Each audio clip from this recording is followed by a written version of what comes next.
Naam, karibia ndani ya KU Art and Culture Monday. Ikiwa basi ni tarehe 20 Aprili mwaka huu wa mwaka 2027. Mpenzi mtazamaji, leo hii tumekuandalia kipindi moto moto. Leo hii mpenzi mtazamaji, tupo hapa tumekuandalia kipindi kabambe kabisa, kipindi chenye hadhi na upambe wa kukuanzishia Jumatatu yako. Kumbuka basi kila siku ya wiki inaanza na Jumatatu, hasa wale ambao wanaenda katika kazi zao za kila siku. Kwa hivyo kama unakaribia sana ndani ya KU Rise Today. Mimi ni Hassan Lewa Bluesmile. Katika mitandao yote ya kijamii utanipata @Hassan Lewa Bluesmile, katika mtandao wa Facebook, pale katika mtandao wa Instagram, vile katika mtandao wa TikTok unanipata @Hassan Lewa Bluesmile. Vile tupo mubashara katika mitandao yote ya kijamii. Unazungumzia katika mtandao wa YouTube @KUTV News Kenya ama @KUTV Kenya. Vile tupo katika mtandao wa Facebook @KUTV Station. Mpenzi mtazamaji, tumekuandalia kipindi murwa kabisa, lakini kama kawaida tutakuwa basi tunaingia barabarani, ambapo basi tutakuwa basi tunakupa kwa muktadha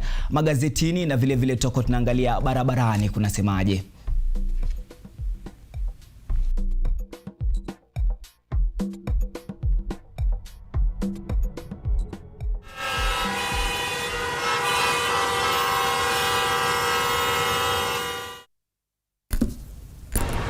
Na sasa tuingie katika barabara, lakini kabla hatujaingia barabarani tuingie katika magazeti, alafu tutakuwa tukuelezea barabara zinasemaje. Katika gazeti la The Standard wanasema basi back to the streets.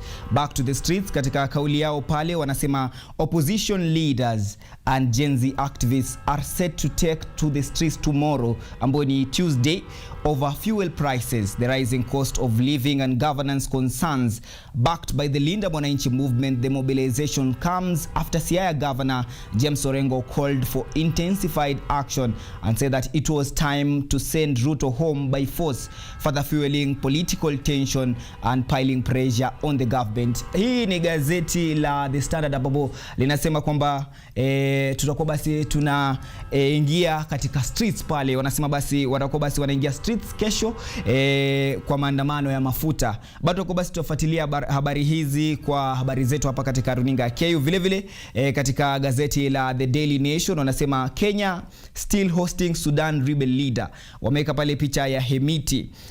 Wanasema kwamba Sudan rebel leader Mohamed Dagalo alias Hamediti and his henchmen in rapid support forces have been sanctioned by the United Nations, United States and the European Union on accusation of war crime in the 3-year brutal armed conflict with the Sudanese armed forces. Vile katika gazeti hili la The Daily Nation tutakuwa basi tunaangazia habari zingine pale, kama vile wanaongezea kuhusu maneno ya elimu, education. Nasema kwamba grade 10 learners uneased over career pathways. Vile gazeti la Daily Nation linasema kuhusu siasa, linasema kwamba Sifuna Orengo camp set up pressure on ODM rivals, ambapo basi watakuwa basi wanaongea kuhusu mambo ya Ruto. Tuingie katika gazeti la The Star.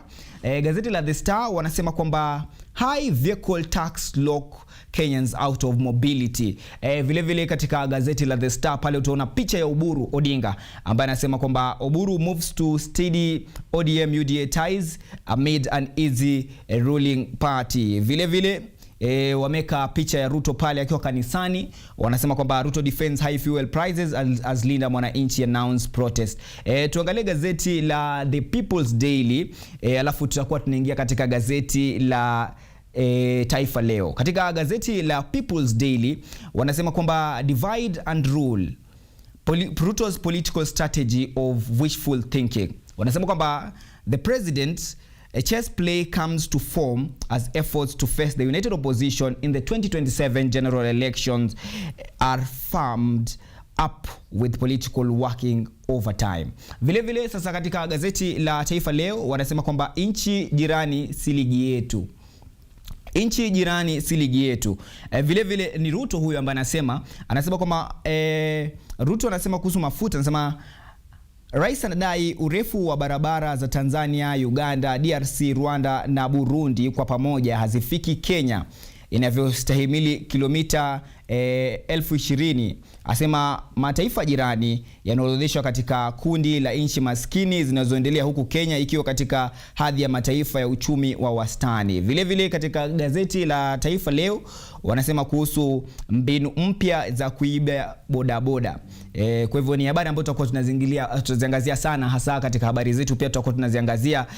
Kuna magazeti mengi tu. Gazeti la The Business Daily wanasema kwamba World Bank IMF painful terms back with Iran war. Sasa tuangalie katika masuala ya viwango joto, tuangalie kuhusu hali ya anga katika miji yetu tofauti. Sasa katika mji wa Nairobi, mpenzi mtazamaji, kuna tarajiwa leo kuwe na hali ya mvua hasa masaa ya asubuhi na pia masaa ya mchana, viwango joto vikiwa basi vya chini kabisa, vikitarajiwa kuwa 16 degrees Celsius, vile vikipanda sana itafika basi 25 degrees Celsius.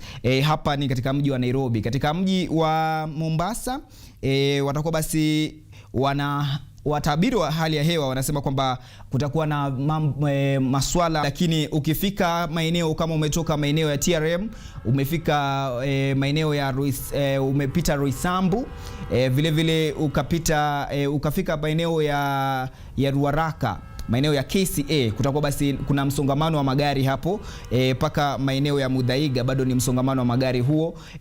Ukiangalia katika barabara zingine kama vile barabara ya Mombasa Road, barabara ya Mombasa Road iko shwari, lakini Thika Road hapo katika mapi yetu inatuonyesha kwamba maeneo ya KCA kidogo barabara hiyo imesongamana. Kwa hivyo kama unatusikiza ukitoka maeneo hayo, kumbuka basi unafaa uangalie vizuri. Vile katika barabara ya Jomo Kenyatta International Airport inayoingiana pale katika expressway, pia vile kuna msongamano wa magari, hasa ukipita maeneo ya Naivas Supermarket, maeneo ya Utawala, kabla ufike katika eneo la Embakasi, kuna msongamano wa magari hapo. Na tutakuwa basi tunakuangalilia jinsi maeneo nyingine ya barabara hapa jijini Nairobi yalivyo, na tutakuwa basi tukikupa mwelekeo huo, ama tutakuwa tukikupa hizo weather updates vile. Naam.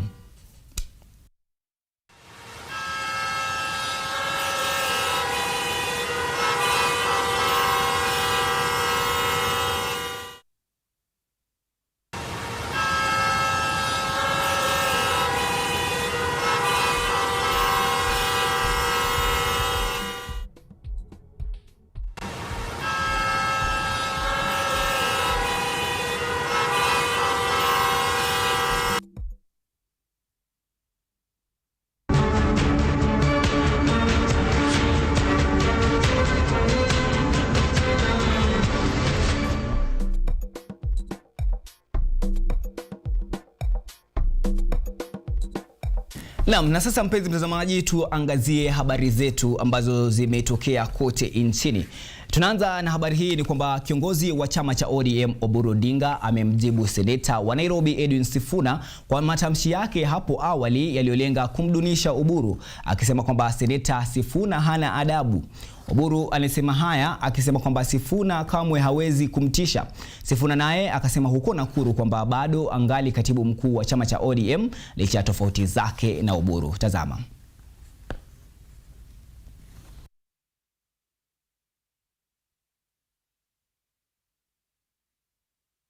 Hapo awali aliposema kwamba katika mahojiano yake na kituo cha habari cha Hot 96, kiongozi wa ODM Oburu Odinga aliyajibu matamshi ya seneta wa Nairobi Edwin Sifuna ya hapo awali aliposema kwamba katu hawezi kuwa katibu mkuu wa Oburu. Oburu tafuta SG wa. Mimi siwezi kuwa SG wa Oburu. Leo nataka niseme hapa mbele ya Mwenyezi Mungu na mbele ya taifa zima, I will not be the SG of mediocrity. Oburu Odinga akionyesha kukwazwa na matamshi haya, anasema kwamba Sifuna hana nidhamu na ni mtu wa kufanya mambo yake yasiyokubalika na chama. The one of Sifuna is the one of discipline. You know, we cannot have young people who are not disciplined, who are even saying that I'm what he calls me some some name that mediocrity, that I cannot be in the mediocrity, and then he wants to be my SG. Hata hivyo, katika mkutano wao wa Linda Mwananchi leo huko Nakuru, Sifuna alipiga bautani na kusema kwamba angali katibu mkuu wa chama cha ODM. Na huko nyuma mnaniona vizuri, hapa katikati mnaniona vizuri, nataka kujua kula kwa track mnaniona vizuri. Mimi ndio Sifuna, kwa maombi yenu na kwa mapenzi ya Mwenyezi Mungu nasimama hapa Nakuru leo ikiwa tarehe 19 mwezi wa 4 mwaka wa 2026 nikiwa bado katibu mkuu wa chama cha ODM. Kiongozi huyu wa Linda Mwananchi akiutoa dosari muungano kati ya ODM na chama cha UDA ambao tayari unaonyesha dalili za kitumbua kuingia mchanga. Nilisema wakati tumeandikishana MOU, kitu ya kwanza ilikuwa ni kwamba serikali ya William Ruto iwache kuua vijana wetu. Polisi walitoka Nairobi, wewe fikiria. Polisi walitoka Nairobi baada ya sisi kuandikishana mkataba na William Ruto. Wakaenda mpaka Homa Bay, wakachukua kijana kwa nyumba yao, wakawacha wazazi wake pale, wakamleta mpaka Nairobi kumnyongea katika kituo cha Central Kenya. Sasa mimi nikasema kama katibu mkuu wa chama ambaye aliandika huo mkataba, siku ile Albert Ojwang aliuliwa, hiyo ndio ilikuwa mwisho ya mkataba ya UDA na ODM.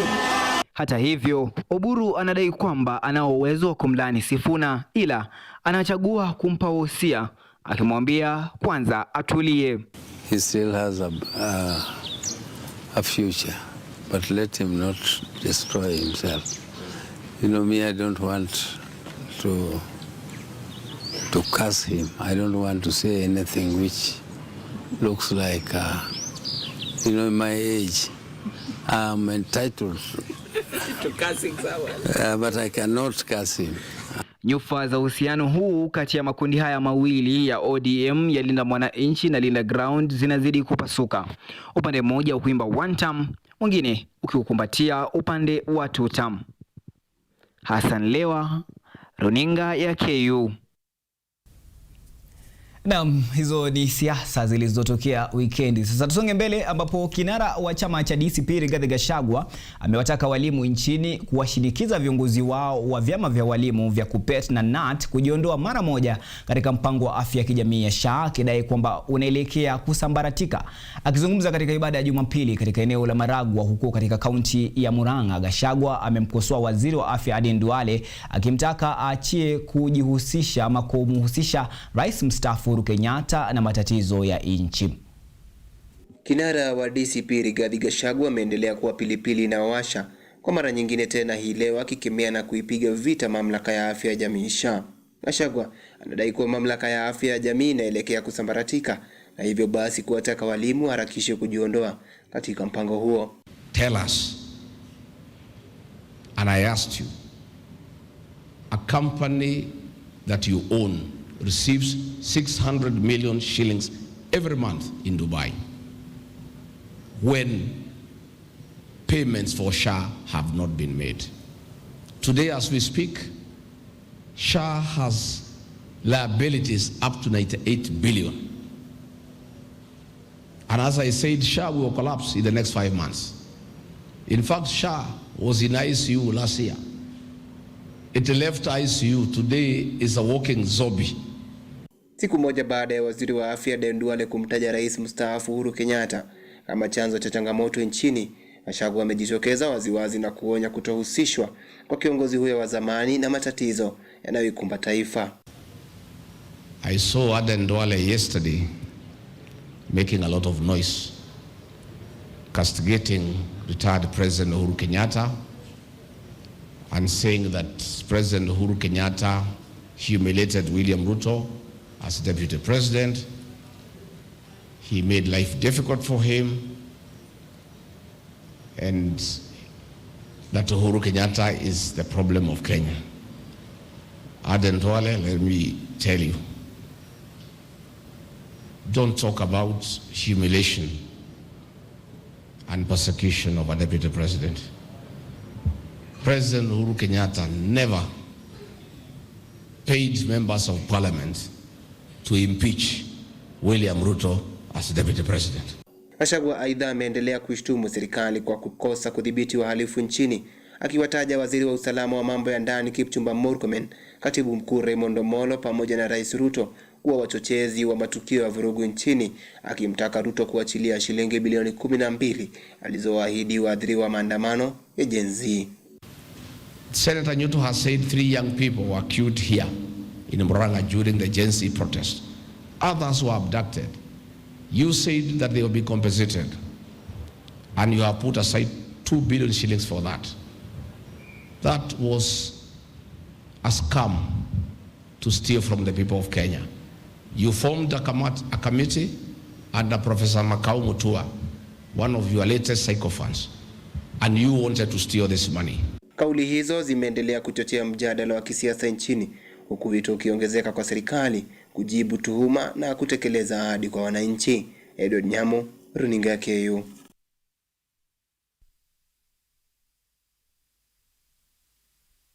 Rais William Ruto ametetea hali ya kupanda kwa bei ya mafuta nchini ikilinganishwa na bei ya mafuta ya nchi jirani kama vile za Tanzania na Uganda, akisema kuwa bei ya mafuta nchini Kenya iko juu kwa sababu 3 kuu, ikiwemo kuwa Kenya ni nchi yenye kipato cha kati ikilinganishwa na majirani wake. Aidha, Ruto ametangaza kulipwa kwa shilingi bilioni 13 kwa hospitali kutoka kwa mpango mzima wa SHA huko kesho ambapo basi ni leo Jumatatu, wakisisitiza kuwa serikali itaendelea kusimamia changamoto mbalimbali za kiuchumi. Naam, tukiendelea mpenzi mtazamaji, ni kwamba mshauri wa rais wa masuala ya haki za kina mama Harriet Chigai ametoa wito kwa kina mama kujiinua kiuchumi kupitia biashara. Bi Chigai alizungumza haya katika hafla ya kongamano ya kitaifa la kina mama la mwaka 2027 ambapo pamoja na katibu mkuu wa masuala ya watoto Bi Karen Agenga waliunga na wakina mama 6,000 kutoka kote nchini katika mkutano wa mwaka huu. Here who are members of PAG Church that speak up, raise your voices for your families, raise your voices for your children, raise your voices for your husbands, because you are the ones who can bring change. Women, when they stand strong, they will ensure their children are educated. We are here talking about mkieka revolving fund. Si watoto wataenda shule? Sasa kina mama tumesomeshwa. Na mimi ningependa ile masomo ambayo tumepata tusiwe wale wa kuomba, si ndio? Hiyo 500 mnapatiwa kila siku, unaweza pata zaidi ya hiyo. Tukienda tufanye kazi tutapata zaidi ya hiyo, si ndio? Naam, ni kina mama hao wanaambao basi wasiwe watu wa kuombaomba, wajitegemee kiupato kwa sababu katika mapato yao watapata kuongeza zaidi. Naam, tusonge mbele kwamba Wakenya wanahimizwa kutumia hali nzuri ya hewa kupanda miti ili kupunguza athari kali za mabadiliko ya tabia nchi, huku nchi ikiendelea kushuhudia mvua kubwa. Wataalamu wa mazingira wameonya kuwa hii ni njia pekee ya kupunguza kujirudia kwa majanga ya asili kama vile mafuriko, ukame wa muda mrefu. Wanasema kwamba kupanda kwa uso wa bahari na vile vile upotevu wa anuai hai ni kushirikiana na kurejesha mfumo wa ekolojia inayoharibika kupitia upandaji wa miti. Wataalamu hao wakiongozwa na mkuu wa chuo kikuu cha Mama Ngina Zipora Ng'ang'a wamewashauri wananchi kukumbatia upandaji wa miti kama suluhisho la muda mrefu kwa uharibifu wa mazingira. Trees are important as habitats of and also trees provide aesthetic beauty, and therefore we are proud to be part of the initiative. Our call to Kenyans: let us plant trees. It is the only way to go. Otherwise, we will be exposed to UV light. UV light will be dangerous for our health, and we will have diseases that we cannot account for. But the clarion call is, let us all plant trees to meet the presidential target of 15 billion trees. This is absolutely the right time to plant trees. We have the blessings of rain. In other occasions, we've planted trees when it is dry, without available water to water, and therefore survival rate has been low. But we are very happy that we are doing this during the rainy season, and therefore we are confident that the survival rate of the plants that we have planted today is going to be 100%. Hii miche ya kiasili ni muhimu sana kwa sababu ukiangalia huku tuko katika msitu wa Kenali na hii ni msitu ya kiasili. Kwa hivyo tunapanda ile miche ambayo inastahili na imezoea hii aina ya mazingira na itakuwa vizuri. Jukumu la kila Mkenya, ukipanda mche uhakikishe. Naam, tusonge mbele. Ili kuhakikisha kuendelea kwao katika kipindi hiki cha kupungua kwa msaada wa wafadhili, mashirika ya manufaa ya umma yameshauriwa kutumia mbinu bunifu za kuchangisha fedha na kuwa makini dhidi ya vitisho vya ufadhili wa ugaidi. Wito huu unajiri wakati Kenya inaongeza juhudi za kujiondoa kwenye orodha ya vikosi kazi cha hatua za kifedha, ambapo ikiwemo mwezi wa Februari mwaka 2025 kutokana na wasiwasi kuhusu udhaifu katika udhibiti wa utapeli wa fedha na ufadhili wa ugaidi. Kwa mujibu wa Magsmana Kipto, mkurugenzi mkuu wa mamlaka ya usimamizi wa mashirika ya manufaa ya umma, sekta hiyo inapaswa kuimarisha mfumo wa uwajibikaji na uzingatiaji wa sheria, huku ikikumbatia mbinu tathmini ya hatari. That we did this week is the launch of the sector report that indicated that the sector contributed 246 billion to the economy of our country. And another issue that we were launching was the BBO regulations that has been passed by Parliament, BBO regulations 2026, which we expect now all NGOs to operate with come May 2026. Another emerging issue that we are also sensitizing the BBO sector is the issue of terrorism financing. That is, Kenya was grey listed, and within the things that we need to do as a country for us to be able to exit the grey list. Na tuelekee huko Murang'a, ambapo katika juhudi za kuongeza ukusanyaji wa mapato kupitia mifumo ya kidijitali na kuboresha upatikanaji wa huduma za serikali, kaunti ya Murang'a imezindua programu mpya ya simu. Mfumo huu wa kidijitali unaotumia akili unde ama akili mnemba unaitwa My Murang'a app, ambao unaunganisha huduma mbalimbali za kaunti katika mfumo wa kidijitali kwa kuwawezesha wananchi kupata huduma za serikali moja kwa moja kupitia simu zao. Programu hiyo inapunguza muda wa upatikanaji wa huduma na kuondoa haja ya kwenda katika ofisi za kaunti. Zaidi ya hayo, mfumo huo unatumia akili unde ya mnemba kutoa huduma kama ushauri wa kisheria kwa wakazi na ushauri wa kilimo kwa wakulima. Kulipa license kweli ni digital, lakini utaenda kwa mahali fulani separate na mtu mwenye ambaye anaenda kwa mfano kutafuta hall ya county.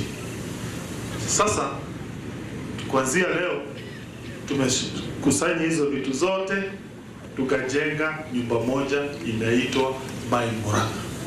This automation, we are not for it. Atungefikisha own source revenue 1.3 billion, now headed to 1.6 billion without adding new tax. Sasa tuingie katika masuala ya elimu, kwamba Wizara ya Michezo imeanzisha mpango wa kuwafundisha walimu wa elimu ya msingi kwa wakufunzi katika michezo mbalimbali ili kukuza michezo kama ajira halali nchini. Katibu Mkuu wa Michezo Elijah Mwangi amesisitiza kujitolea kwa serikali katika kuendeleza michezo kama kazi za kitaalamu. Mwangi aidha ameeleza mpango ambao ni wa waziri ambao umetekelezwa ili kuhamasisha mchezo, ikiwemo motisha za kifedha kwa wanamichezo wanaoweka rekodi za dunia au kushinda medali za dhahabu katika mashindano ya kitaifa: soka, raga, mpira wa kikapu, mpira wa mkono, mpira wa wavu, hoki na mchezo wa chess. Hii ni baadhi ya michezo itakayojumuisha katika mpango huu ambao unalenga kukuza maendeleo kamili ya wanamichezo. Academic is good, but we also need to have, as part of the careers, somebody who can be a medical doctor, a qualified medical doctor, but very good in certain sports. Of course, there is no federations which doesn't have in their technical page a team doctor. So they are there, a physiotherapist, pediatrician, statisticians. Does it mean they have not gone to school? They are qualified, they are doctors, they have doctorates. But then we need to change the attitude within this region. If we were to qualify and have our teams participate at that level.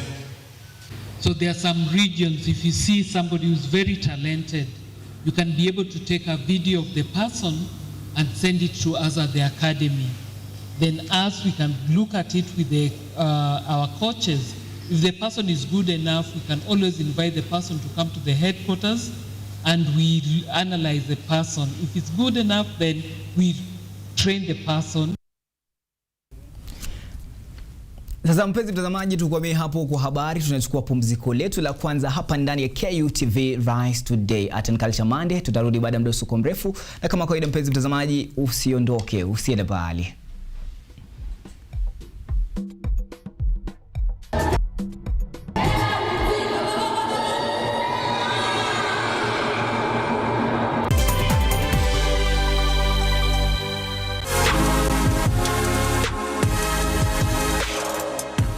Fashion. It's more than just clothes. It's a statement, a feeling.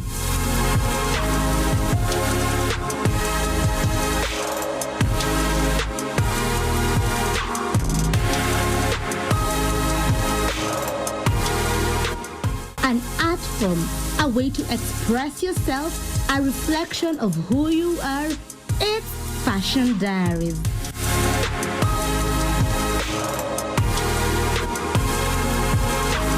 Join me, Ashley Asachi, every Monday from 8 p.m. as we bring you Kenya's latest trends. Imagine fashion designers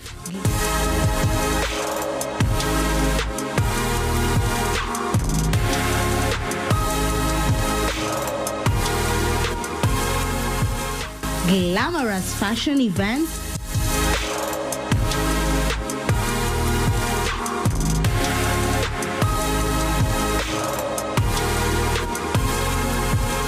runway shows, red carpet events, and so much more. Fashion Diaries, unleashing your inner fashionista.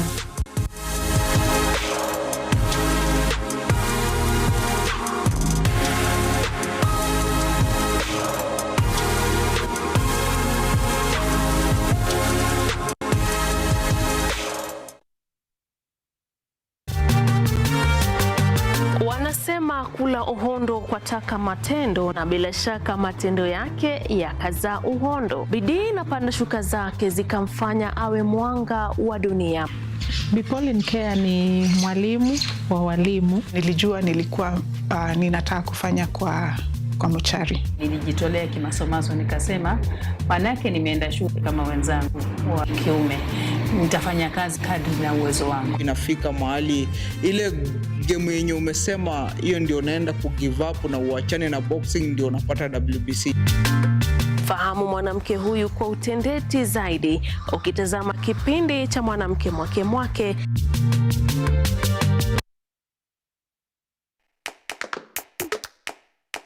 Baada ya kutafuta kazi, tunaweza kuanzisha miradi yetu ambayo ingetusaidia kubadilisha maisha ya wazazi wetu. Kwa vijana wenzangu, wengi wale hawana kazi, lakini ikiwa sisi wenyewe tutajiamini, tunaweza kujiajiri wenyewe. Afrika kwa kweli tuna mahitaji ambayo ukiyasuluhisha unaweza kuathiri watu kwenye bara hili bila woga.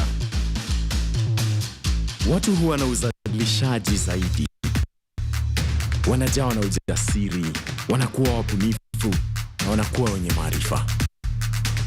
Niliamua kuacha kazi, hata kama sitafanikiwa, nitakuwa nimejaribu, nitakuwa najua haiwezekani. Hakuna kitu cha ajabu hapa. Kila anayepata ufanisi hufanya kazi usiku na mchana. Kitu kitakusukuma na kuwezesha kupata maarifa ambayo hukuwa nayo. Tunajaribu kutengeneza kitu kitakachopita mipaka ya nchi hii. Ikiwa unataka kubadilisha ulimwengu, anza na nyumbani.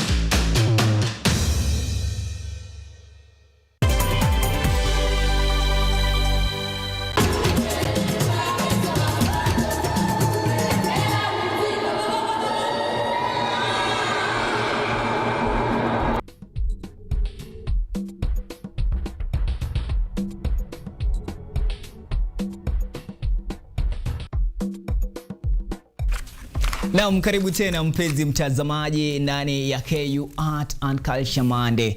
Rise today. Umeamkaje mpenzi mtazamaji? Kama unamkamka, tunazidi kuendelea na kipindi chetu cha siku ya Jumatatu. Ni matumaini yangu kwamba unatufuatilia mubashara katika mtandao wa YouTube @KUTV Kenya. Vile vile unatufuatilia mubashara pale katika mtandao wa Facebook @KUTV Station. Sasa tusonge mbele mpenzi mtazamaji, ambapo kilomita chache kutoka jiji la Nairobi, katikati ya mazingira ya kipekee ya hifadhi ya wanyama ya kitaifa ya Nairobi, kuna simulizi ya kuvutia inayochanganya ustahimilivu, malengo, ubunifu na matumaini. Hii si hadithi ya kawaida ya kilimo, bali ni safari ya maisha ya kijana mmoja aliyekataa kuruhusu ulemavu kumzuia kufikia ndoto zake. Kupitia ufugaji wa nguruwe, anabadilisha si tu maisha yake, bali pia mtazamo wa kilimo endelevu. Mwanahabari wetu Akida Kasim alimtembelea huko katika mbuga hiyo na katikati ya shamba la Olo katika kaunti ya Kajiado na kuandaa makala haya. Tazama.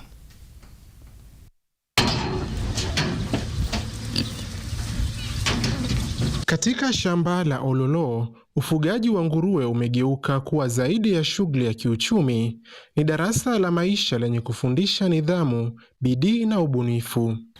Wanasema ulemavu si kilema na Mungu hakupi ulemavu akakukosesha mwendo. Hapa tunakutana na Blasio Egesa, mkulima mwenye ulemavu wa kusikia na kuongea. Licha ya changamoto hizo, Blasio ameweza kujijengea njia yake kupitia kilimo. Alianza kujifunza ufugaji wa nguruwe akiwa shuleni. Mnamo mwaka 2024 akaanzisha rasmi mradi huu. Leo hii anafuga zaidi ya nguruwe 60, ishara tosha kuwa ulemavu si kikwazo, bali ni changamoto inayoweza kudhibitiwa.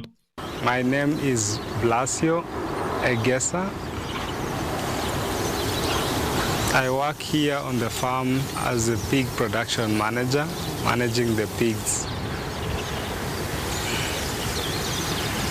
Lakini kinachoufanya mradi huu kuwa wa kipekee si idadi ya mifugo inayofugwa hapa, bali mbinu za kisasa zinazotumika. Nguruwe hawa hawafugwi kwenye mabanda ya kawaida ya saruji, badala yake wanaishi katika eneo la wazi lililozungushiwa uzio wa umeme unaowalinda dhidi ya wanyama wakali wa porini na kuwazuia kutoroka. Naweka nguruwe nje kwa hii nyumba yenye tunaita pig tractors.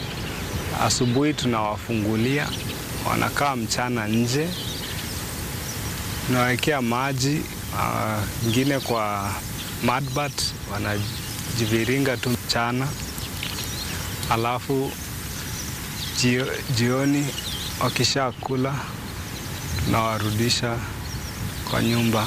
Makazi yao ni ya kipekee, mapipa yaliyobuniwa upya maarufu kama mobile pig tractors. Haya huhamishwa mara kwa mara, yakiruhusu udongo kupumua na kusaidia kusambaza samadi kwa njia ya asili. Ukulima wenye tunafanya hapa ni tofauti na ile yenye tunafanya nyumbani.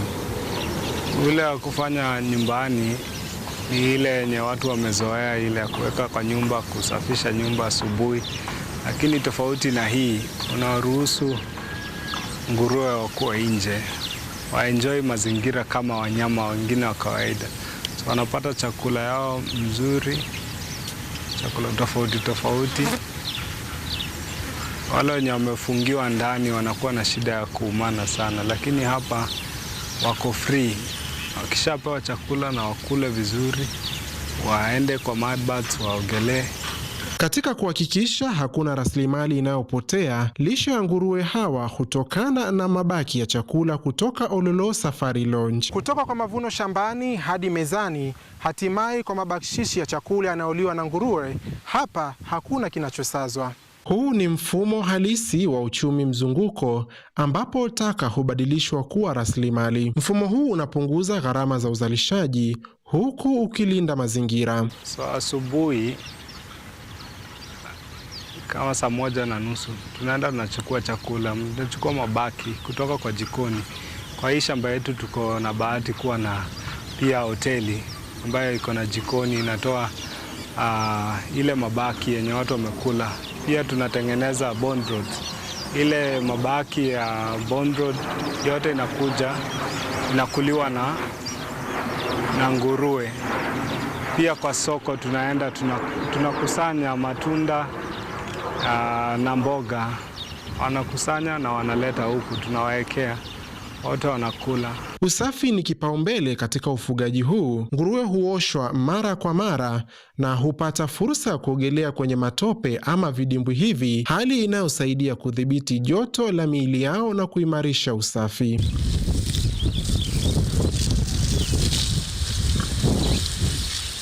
Aidha, hupatiwa chanjo mapema wanapokuwa wadogo ili kuzuia magonjwa, hatua inayochangia uzalishaji bora na wenye faida. Baada ya miezi 5 hadi 6, nguruwe huwa tayari kwa soko. Lakini hapa, soko liko karibu zaidi kuliko kawaida. Nyama yake hutumika moja kwa moja katika mkahawa wa Ololo Safari Lounge, mfumo unaojulikana kama farm to table. Wageni hufurahia bidhaa kama sausage na bacon zikiwa safi moja kwa moja kutoka shambani. Kuwaeka huku nje wako na furaha sana, so changamoto zile za magonjwa sana haziko. Ni mara moja tuna have kuita daktari, anakuja kuwachanja mimi tu ile wakiwa wadogo, ile ya kukata meno, kukata mkia, zile matibabu tu zile za kawaida, lakini si ugonjwa ile. Kama kuna ile yenye imepata ajali kidogo ndio tunawekea spray na tuna manage tu sisi wenyewe. So our kitchen here, and it's part of the reason why the farm started, because of the kitchen. We wanted to practice what we are calling farm to fork, so growing food and feeding our guests here at Ololo, so that we can feed people the food that they can trust where it's coming from. They can see how we grow our food and prepare it for them. So what we do here at Ololo, we call ourselves regenerative farmers because we are trying to raise crops and livestock in a way that takes care of the environment, sort of mimics the natural way things would grow. Like livestock would move in a park or crops would grow in a forest. So that's what we call regenerative agriculture. So nyuma ya mafanikio haya kuna uongozi unaoamini katika usawa. Meneja wa shamba hili Kelvin Getobai anaeleza kuwa uwezo wa mtu haupimwi kwa misingi ya ulemavu. Licha ya kuwapa fursa walemavu katika shamba hili, Getobai anaeleza pia kwamba wanapatiwa mafunzo ya mara kwa mara ya usimamizi wa shamba. On farm we have a total of about 12 full-time employees and half of those are deaf. They are very skilled, experienced, and they're very good to work with, very focused. That's why we love working with them. So they manage various enterprises, including the pig enterprise. We have Blasio, who's managing the enterprise, and he's been doing a very amazing job, and we would like to continue working with him. Hata hivyo, safari hii haijakosa changamoto. Uwepo wa wanyama wakali kama fisi unalazimisha matumizi ya uzio wa umeme kwa usalama wa mifugo. Aidha, rasilimali za kifedha ni changamoto inayokumba wakulima wengi. Lakini kwa Blasio na timu yake, dhamira ni kubwa kuliko vikwazo. In the next 5 years, what we want to see is Ololo turning into like a proper demonstration farm for pasture-raised pork as our main enterprise, and it's something that we are building on and promoting in the market. working with our team to create premium cuts.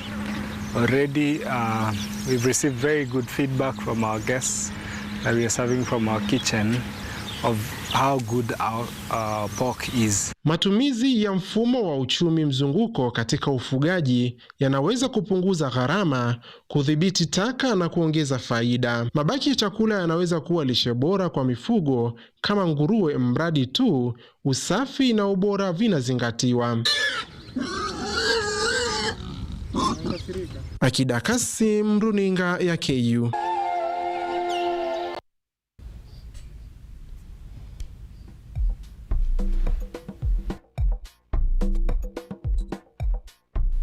Naam, kama unavyoona hapo ni juhudi hizo za kwamba ulemavu unaweza kuwa mlemavu kweli, lakini haimaanishi kwamba utakuwa basi huna uwezo wa kufanya vitu kama hivi. Ni mkulima mlemavu ambaye anafanya mambo mengi ya ukulima ambayo yanabadilisha taifa, hasa ukiangalia kwamba ni kilimo endelevu, kilimo kinachotumia teknolojia. Tusonge mbele. Wanasema kwamba uwasilishaji wa vikombe vya Chuo Kikuu cha Kenyatta cha KU kupitia uongozi wa makamu chancellor Profesa John Okumu Chuo Kikuu cha Kenyatta University kimepokea rasmi vikombe vilivyoshindwa na wanafunzi wa KU. Tazama jinsi kulivyoenda katika shamra hizo na sherehe hizo za kupokea vikombe hivyo.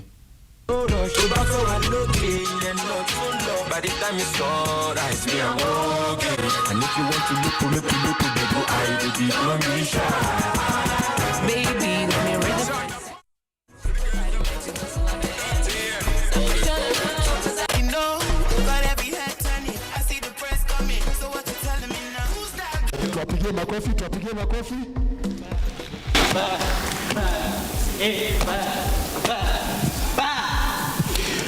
Yeah, it may look beautiful, not standing up.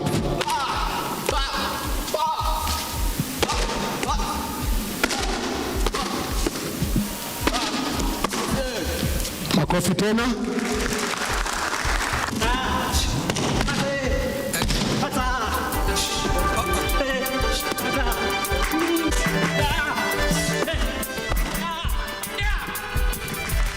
Yes, makofi tena.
To stand here in this beautiful room, you can all agree with me that the room is shining brightly, courtesy of these trophies, but I'm sure it's not only the room which is shining. These faces are shining, all our faces are shining, and I know our students have waited for this for long after this event has been organized and kind of postponed due to other commitments. But in a nutshell, we are very happy for this event to have materialized today. The MC will say hayawi mwishowe huwa, na subira hufuta heri. So we are kind of bursting now in that heri after waiting patiently for this event. And so we are in the midst of this beauty of these trophies. And we are shining not only physically, we are shining also body, mind, and soul, because sports is an institution which molds people's character more than any other social institution. And we are here now to celebrate victory, and we are doing this as a team, as Team KU. We are doing it, you can see very many trophies here, courtesy of efforts by all of us, being inspired by the able leadership of Kenyatta University, led by Vice Chancellor and his team. The athletes, you have really toiled. I know you have overcome a stiff challenge from opponents. And if we had more time, I know we can expound on what these trophies may not tell us by looking at them. Those tough moments, those challenges, those clever moves which you made to ensure that you emerged victorious. But not only that, those other moments when you had to walk away with the lessons, when you did not finish in the podium position, but you learned a lot, you walked away with many lessons, and you embraced your opponent and tapped them and told them congratulations. But I'm sure you told them, keep that trophy or that medal for the short time before I come for it next time. And this is so because KU, I'm sure Vice Chancellor, you know, we are the greatest in terms of sports performance. And we achieved this position, this status of being the champions, not only in Kenya, also in East Africa, in terms of public universities, and no one comes close to KU. We are able to attain this status because of great support. The university values sports because they understand what it makes in terms of impact, not only to our students, also to the greater society. So ours is to really say we appreciate Vice Chancellor. These people, when I meet them, the first time I met them, I told them we need to embrace what we called attitude of gratitude, because they also know that the university is leading in terms of supporting our players, in terms of allowances, comparing to many other universities. Our university tops in terms of taking care of our athletes. And we agreed that attitude of gratitude shows appreciation and also communicates that you are ready for the next upgrading, the next level. Sports in KU is ready to move to the next level, even expand the gap between us and those who compete with us. We have facilities and supporting management. So we show that gratitude by ensuring that every time we go out, we do our best to finish in the podium position. Those who do not finish in podium position, we normally tell them to write the coach, to discuss with the captain, and write a report to the directorate for a discussion to tell us what caused that result and what can we do to reach to that level. And I know there are many other programs we may want to, and we have discussed that we would like to expand sports in KU, both for students and for staff. And we have read those strategies, so we'll be approaching you to approve some of those issues, some new sports or some other sports which have been going on at demonstration stage. We would like to upscale them to competitive level and even initiate others. And particularly also for members of staff, so that they can enjoy and continue inspiring us inside the classroom and outside the classroom. KU, we are also reblooding. We have been doing reblooding, and we are calling ourselves Excellence in Motion. And our mantra is, we say, KU Sports, and we don't do it like that. We do it energetically. KU Sports, Excellence in Motion. And that is the short version of our mantra.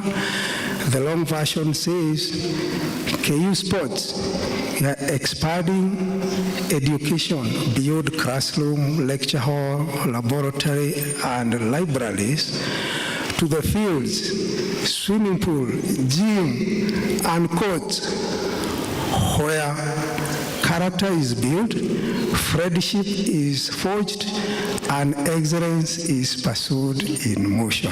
That's the long version of our mantra, and I'm sure that is in line with other excellence we have been able to achieve as Kenyatta University, and we will continue along that path, and together we'll achieve. So, as I sit down, I would like us to clap for our leadership and ourselves, because we have achieved this as a team. We are also innovative. We don't clap like politicians. MC, I'm sure they will be clapping here. In one of these seminars we organized here in collaboration with some Japanese partners, we innovated what we called athletics clap. Yeah? Maybe MC will call it ya riadha. Makofi ya riadha. Tunaifanya aje? Yeah. Every time in learning motion, every time the hands close, you clap. So can we clap for all of us?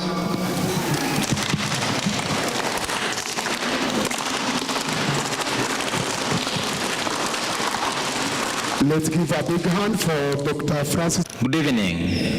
I thought you'd do better than that. Good evening. Because when I look behind here, I get excited, Vice Chancellor Hassan. There are many trophies, a good sign that these men and women have done us proud.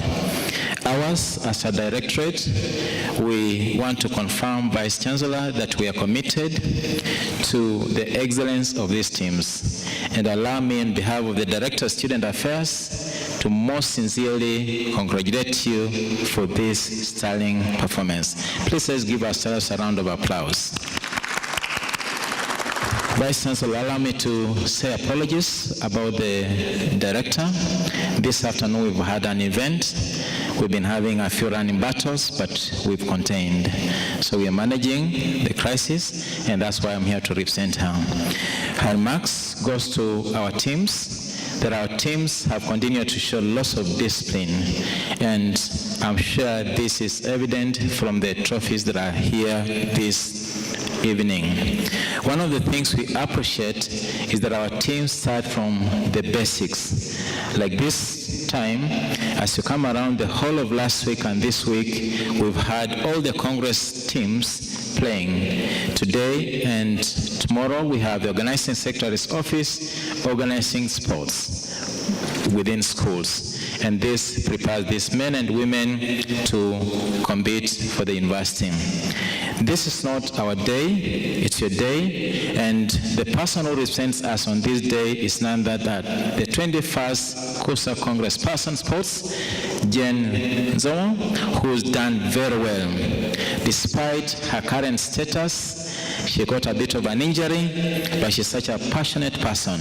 So allow me to invite her, because this is the day we allow them to speak on behalf of the directorate. We mandate them, and they get this by running. Let's put our hands together as we bring Jen to us, someone that you know. Keep clapping until she's here. Jen, take your time, don't run, walk slowly, keep going, keep going, keep going, keep going, keep going, keep going, keep going. She's not here yet. I can see people are not keep going. Okay, thank you. Over to Jen. When the DJ's playing our favorite groove. Student leaders, I believe some are present, and my fellow comrades, good evening. This is a proud moment for our institution, but for me it is also deeply personal. I stand here not only as a congressperson, but also as one of the athletes who stepped onto the field, who trained, who pushed through fatigue, and who fought for these victories. So when we talk about these trophies, I don't just see awards. I see moments, sacrifices, and the journey it took to get there. I understand what it means to wake up early for training, getting out of training late in the evening, and balancing both academics and sports. To play through the pain and still give our all. That's why this moment means so much. At the same time, I've had the responsibility of representing these same athletes on the field as their congressperson, advocating for their welfare, raising their concerns, and ensuring their voices are heard. And I'm glad that those efforts are being recognized and acted upon. Now, I know most of you may not be aware, but this is not my first interaction with our Vice Chancellor, Professor Okumu, regarding your welfare. In our previous engagements, that's 2 weeks ago in Nakuru, I had the opportunity to advocate for our issues, among them being the supper allowance for those who participated in the national games at the Catholic University of East Africa, and also for having this very handover ceremony recognized and honored. I'm glad that these conversations did not fall on deaf ears, and today stands as proof that your voice matters. Thank you so much, Professor.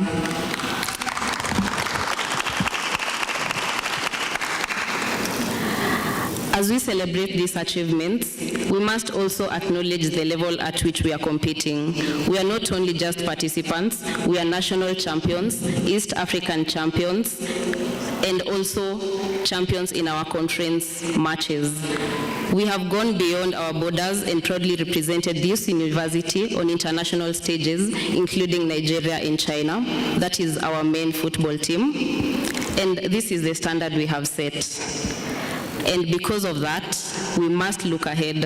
Our performance shows that we have both the talent and the depth to compete at even higher levels. And in that regard, I would like to re-request, because this is the second time I'm putting forward this request. The first time was again at Buraha in Nakuru 2 weeks ago. I'm requesting for consideration for a good number of team slots for our university in the upcoming FASU Games in Egypt. That's in August, Professor.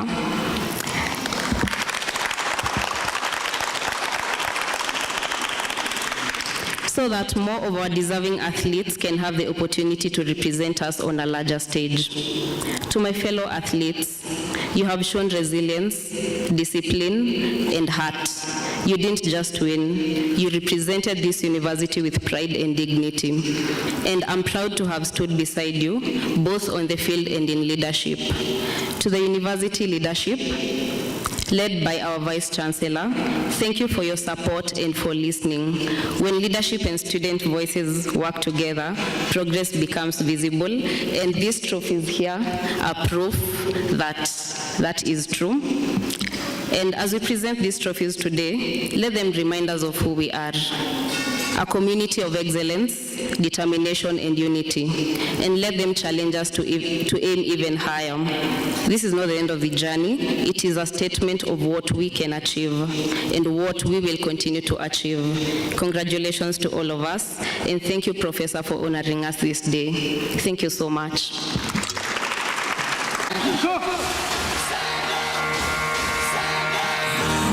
To be the best, number one and nothing less.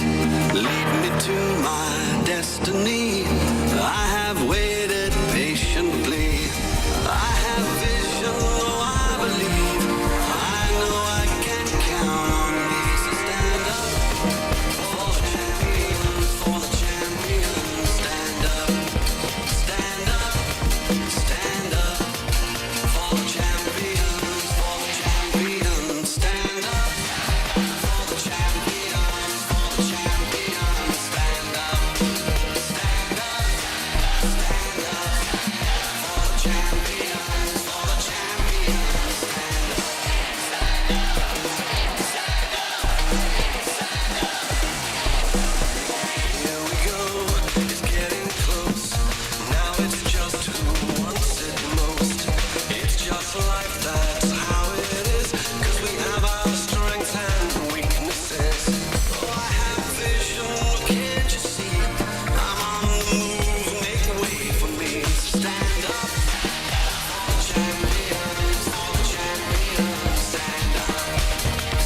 Very good wrist kata to perform. So in fact, when you see these people around, maybe when you want to joke with a karateka, it is a very dead wrist performance. Then from there, we are going to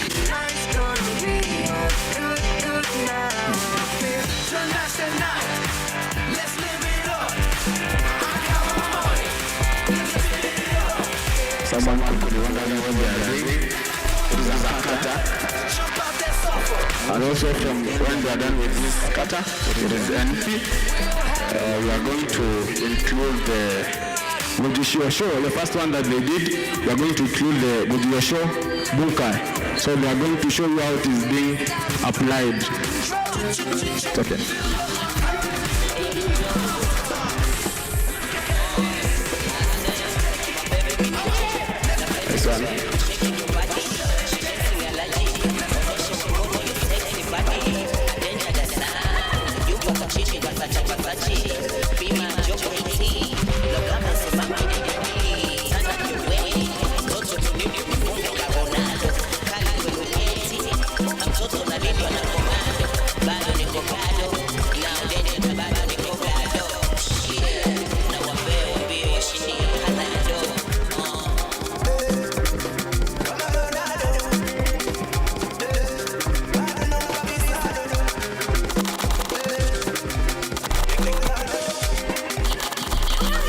That is how they apply the kata.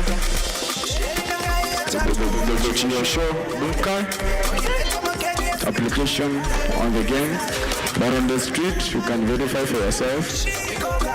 That is when you want to see how it is being applied basically. So you just see that maybe on the street, but under the game you just do it nicely. Yeah, that is what we do. Kwa game, we just apply it softly. That is very nice of them. That is the present sportsmen and women. Here you have a new title, not students, with a cap. And I was wondering if it is the same team that played. because sportsmen and women by nature are usually very excited. We'll check in with DSA if our students' welfare is good. But I could see it from the congressperson. VC, with your permission, before I invite you to speak, we would like to recognize the presence of staff who have supported this. I know director would probably have brought that to speed. If you may kindly stand, members of staff, so the Vice Chancellor can see that you're here to support our students. Please be upstanding, members of staff that support these sportsmen and women. And the sportsmen and women, please appreciate the members of staff. Thank you.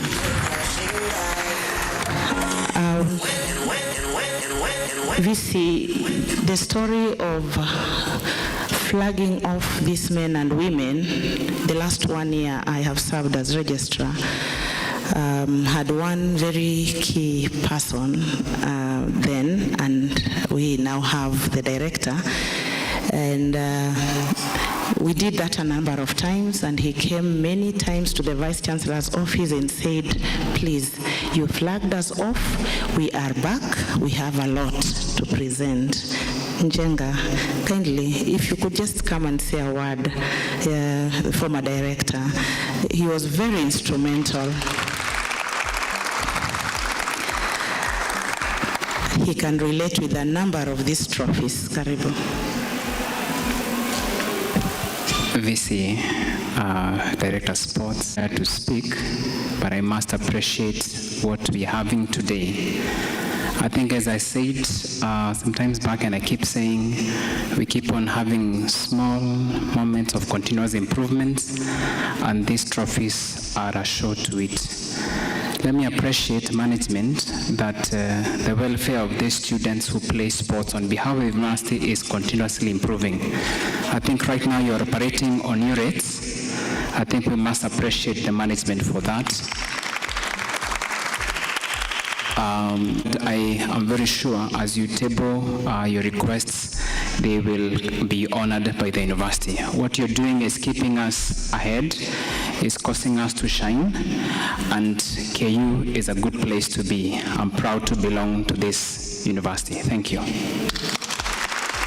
My director, we know you are part of this story in a big way, and thanks for the current leadership.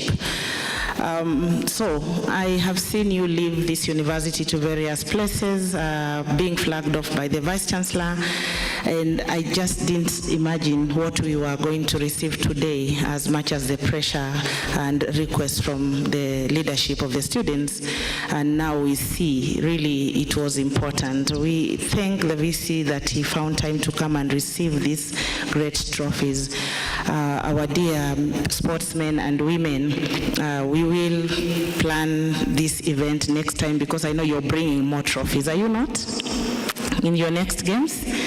Yes, we will plan it in the field so that we can also see the VC's expertise in sports. He is also a good sportsman. So today we received them in a hall, in a room, but because we were under some pressure of time, and also weren't sure of the weather. So VC will be in their gear next time, in a sports gear, and play his best game. I guess he'll tell us which game he plays or he played. And with that, it's my pleasure, Vice Chancellor, to welcome you to address our sportsmen and women. Let's be upstanding. Please, to welcome. So management who are here, Director Sports and the team, staff, colleagues, our students, good evening. You bring us trophies, but you are very dull today. Good evening. I'm Jambo.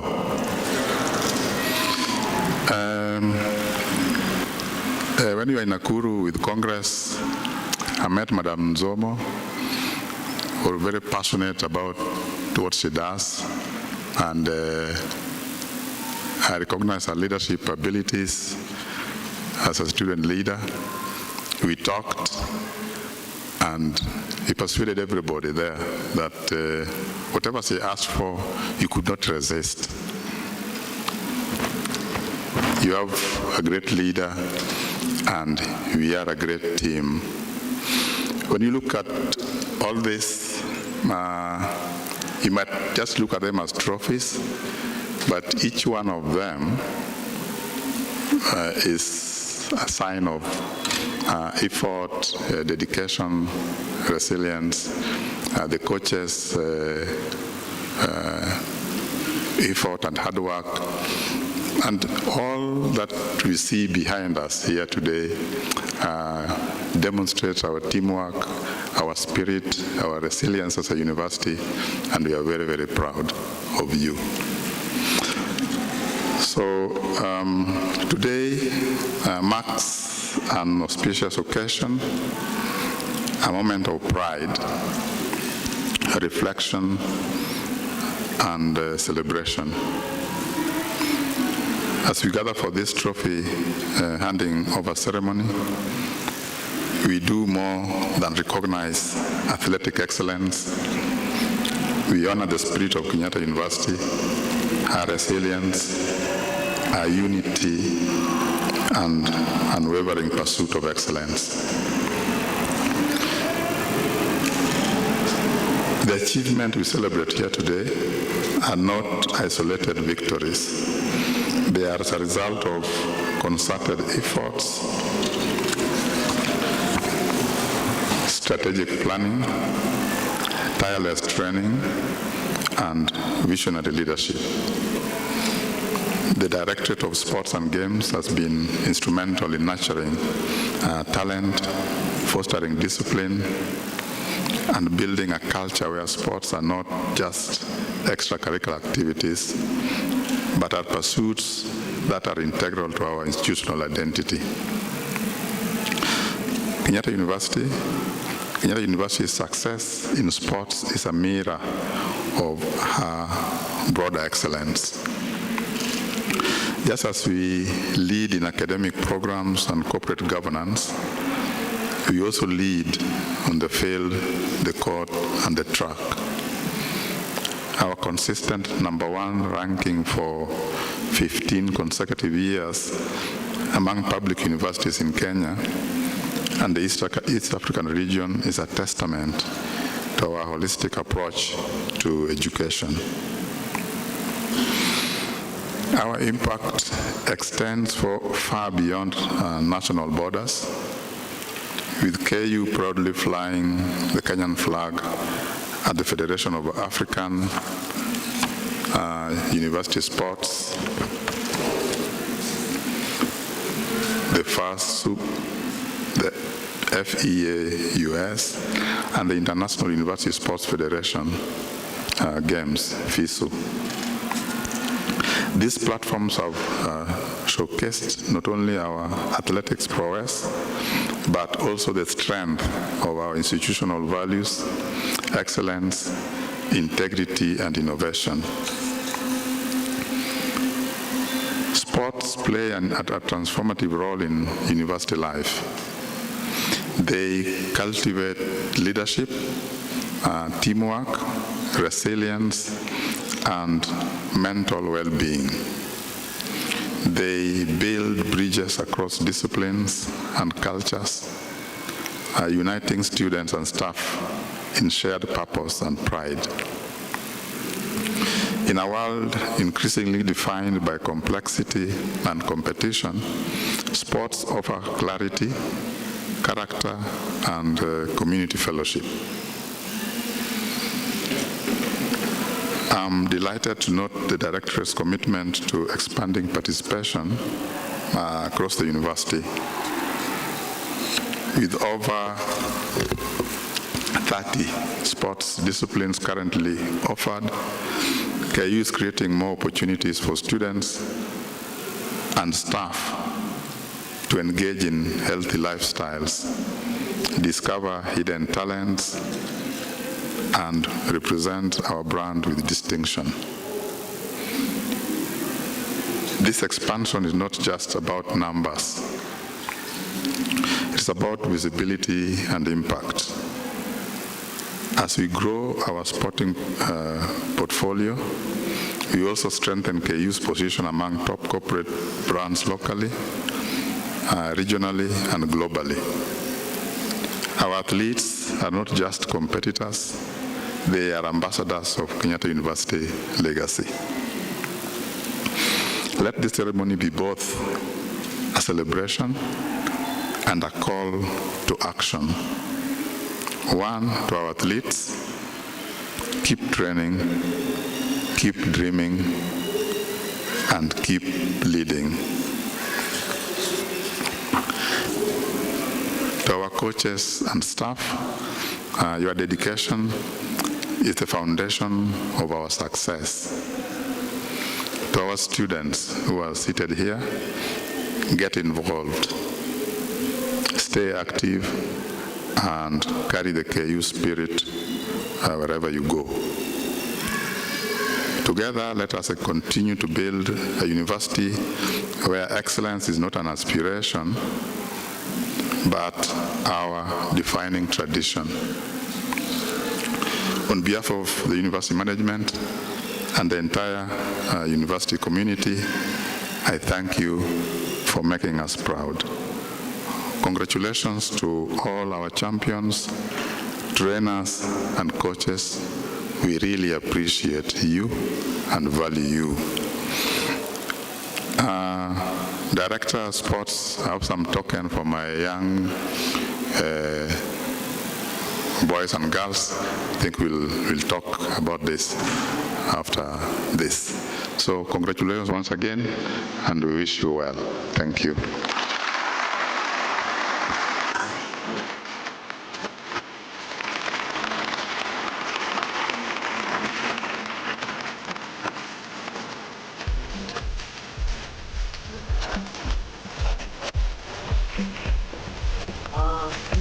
And we know this is the effort of students. They have brought us this far, and the faculty. And this is why we need the faculty in that photo. Please, yeah, you need to be in that photo to show the solidarity of getting us there. Sasa mtasmile kidogo, mtajaribu tu kusmile kidogo. Very good. Hivyo sasa. Para athletes, para athletics, you can come over. Where's Abad? You're on the front line, everyone's walking. Thank you very much. The Kenyatta University trophies. Kenyatta University swept all the trophies in the games. In fact, bado kuna zingine ziko kwa meza.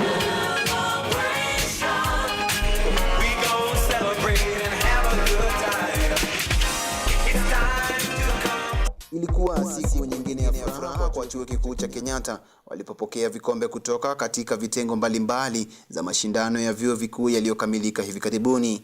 Timu za KU zilifanya vyema zikifanyikiwa kunyakua angalau 80% ya vikombe vilivyoshindaniwa.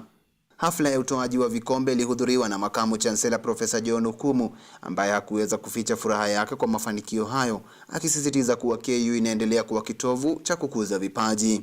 You might just look at them as trophies, but each one of them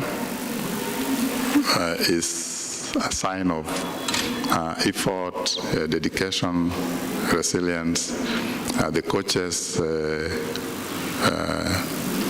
effort and hard work, and all that we see behind us here today demonstrates our teamwork, our spirit, our resilience as a university, and we are very, very proud of you. Profesa Okumu amesisitiza umuhimu wa juhudi endelevu, akibainisha kwamba mafanikio hupatikana kupitia malengo ya pamoja. The achievements we celebrate here today are not isolated victories. They are as a result of concerted efforts, strategic planning, tireless training, and visionary leadership. The Directorate of Sports and Games has been instrumental in nurturing talent, fostering discipline, and building a culture where sports are not just extracurricular activities, but are pursuits that are integral to our institutional identity. Miongoni mwa waliotamba katika mashindano hayo ni Jane Zomo, mwanamichezo na kiongozi wa michezo ambaye licha ya kuwa na jeraha aliendelea kuwa imara na anakumbuka safari ya ushindi kuwa iliyochochewa na ushirikiano wa kikosi chake. So when we talk about these trophies, I don't just see awards. I see moments, sacrifices, and the journey it took to get there. I understand what it means to wake up early for training, getting out of training late in the evening, and balancing both academics and sports. Kwa mujibu wa idara ya michezo, hatua hii ni ushindi wa uvumilivu wa wanamichezo na imeshukuru taasisi hiyo kwa msaada wake. Wakati huo huo, idara ya masuala ya wanafunzi imezipongeza timu hizo na kuisifu KU kwa kuendelea kuwa kitovu cha vipaji. Leadership of Kenyatta University, led by Vice Chancellor and his team. The athletes, you have really toiled. I know you have overcome a stiff challenge from opponents. Chuo kikuu cha KU kinaendelea kuwa na mchango mkubwa katika kuboresha ujuzi wa wanafunzi kwa kuwapatia majukwaa ya kuonesha umahiri wao. Edward Nyamo, runinga ya KU.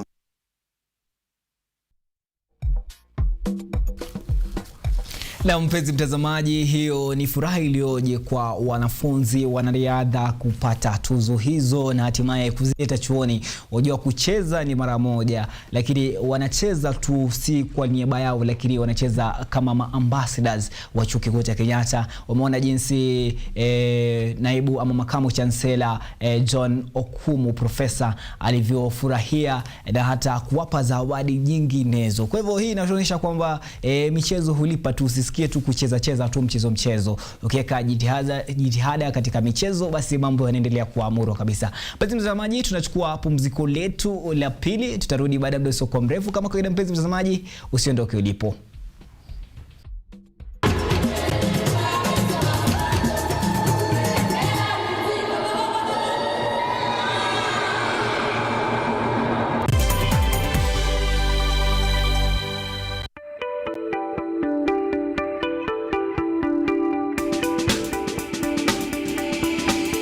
We know life gets busy, but your well-being is of great importance.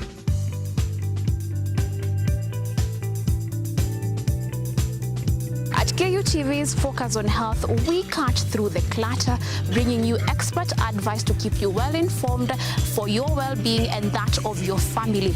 Every Thursday, 7:30 p.m., join me, Yvonne Kemuma, as we bring you health and wellness right at home.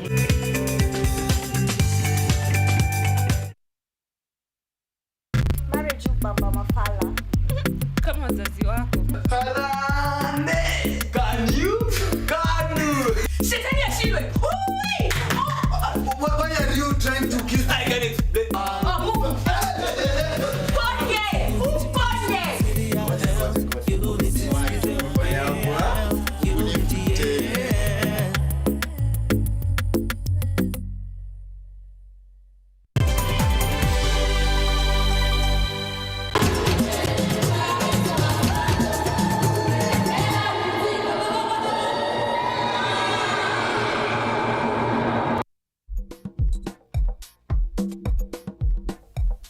Mpenzi mtazamaji, siku zote wanasema kwamba KU Rise Today ndio nyumbani. Kwa hivyo ukiingia tu hapa ukaribishwe na mziki, ukaribishwe na ladha kitamaduni, unakumbuka basi hapa ni nyumbani. Sasa tunaendelea mpenzi mtazamaji, ni kwamba kule pwani kumekuwa na upandaji mkubwa sana ya miti ama upandaji wa miti ya mikoko. Mikoko mpenzi mtazamaji ni miti inayoitwa mangrove. Sasa kumekuwa na jitihada za kuhakikisha kwamba mazingira ya kule pwani hasa katika ufuo wa bahari, kumekuwa na mmomonyoko ya ufuo wa bahari, pia maisha ya samaki kule baharini hayajakuwa maisha mazuri. Kwa hivyo wapandaji ama wale washikadau wa mazingira wanasema kwamba ni vyema kwamba nchi ya Kenya iko tabia nchi na vile vile katika mimonyoko ya ufuo wa bahari kule kwa kupanda mangrove. Sasa kumekuwa na kampeni ya kupanda mangrove, na hii hapa taarifa ambayo basi inatueleza yote kuhusu upandaji huu wa miti ya mikoko ama ukipenda mangrove. Serikali imeongeza juhudi za kurejesha mifumo ya ekolojia ya mikoko iliyoharibika katika ukanda wa pwani ya Kenya, ikiwa ni sehemu ya mpango mpana wa kupanda miti bilioni 15 kufikia mwaka 2032. Akizungumza wakati wa zoezi la upandaji mikoko Miritini, katibu wa uhifadhi katika idara ya wanyamapori Daktari John Chumo alisema mpango huo unalenga kuongeza kiwango cha misitu nchini. One thing that we really need to do is to increase our forest cover. Mnyoki wa udongo na kutoa maeneo ya kuzaliana kwa zaidi ya spishi 1500 za viumbe wa baharini ikiwemo samaki na kaa. A lot of water comes from the in the terrestrial part, bringing a lot of silt and many other things. So while it is reaches just before it actually goes to the sea, what it does, it reduces the speed, and therefore issues of soil erosion is reduced. Katika awamu ya sasa, serikali inalenga kupanda angalau miche 10,000 ya mikoko katika eneo la Miritini, huku mipango ikiendelea kupanua zoezi hilo katika maeneo mengine ya pwani. Mhifadhi wa misitu wa kaunti ya Mombasa Bernard Wahome alifichua kuwa takriban 40% ya hekta 423 za misitu katika kaunti hiyo imeharibika, jambo linaloonyesha dharura ya juhudi za urekebishaji. It is our duty to rehabilitate these areas because there is one intervention areas of the 11 intervention areas of the 15.7 billion trees planting by 2032. Hata hivyo, uvunaji haramu wa mikoko na utengenezaji wa pombe haramu bado ni tishio, huku mamlaka zikichukua mbinu ya ushirikiano na mashirika mbalimbali kukabiliana na hali hiyo. And when we join hands, KFS cannot go it alone.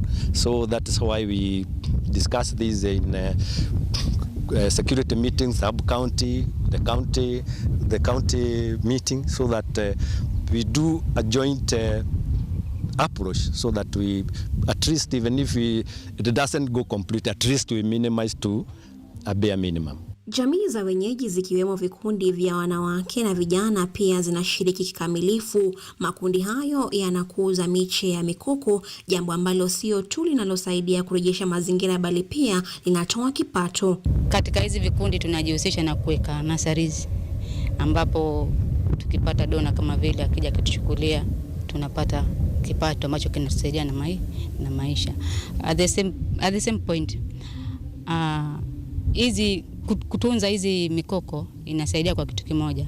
Mikoko ndio breeding area ya samaki, so lazima tunaitunza ndio tujue kama kwa bahari tutapata samaki ama vipi, kwa sababu tukitunza kama hivi baharini tukipata samaki, at least pia tunajikuza kimaisha. Mpango huu unatekelezwa kwa ushirikiano na huduma ya misitu nchini Kenya, huduma ya wanyamapori nchini, serikali ya kaunti na jamii za wenyeji. Maafisa wanasema mbinu hii ya kuunganisha uhifadhi wa mazingira na uwezeshaji wa kiuchumi ni muhimu katika kuhakikisha uendelevu wa mikoko, huku ikiboresha maisha ya wananchi. Serikali sasa ina matumaini kuwa mpango huu hautarejesha tu makazi muhimu ya pwani, bali pia utachangia pakubwa katika kukabiliana na mabadiliko ya tabia nchi na kuimarisha ustawishaji wa jamii. Yvonne Kemuma, runinga ya KU.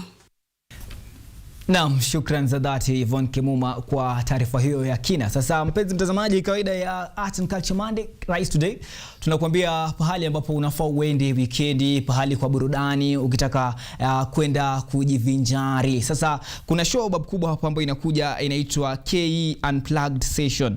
KE Unplugged Session itakuwa basi inafanyika Saturday 25th April, ambayo basi itakuwa ni mida ya kuanzia saa 8 mchana hadi saa 2 usiku. Itakuwa basi inafanyika maeneo ya Baraza Media Lab huko Industrial Area, na itakuwa basi inawaletea main acts wawili, kutakuwa basi na Johnny Isaya na Kalista Band. Johnny Isaya na Kalista Band ambao basi watakuwa basi wanatuletea burudani. Kama unataka kufika kule, kumbuka basi kutakuwa na burudani.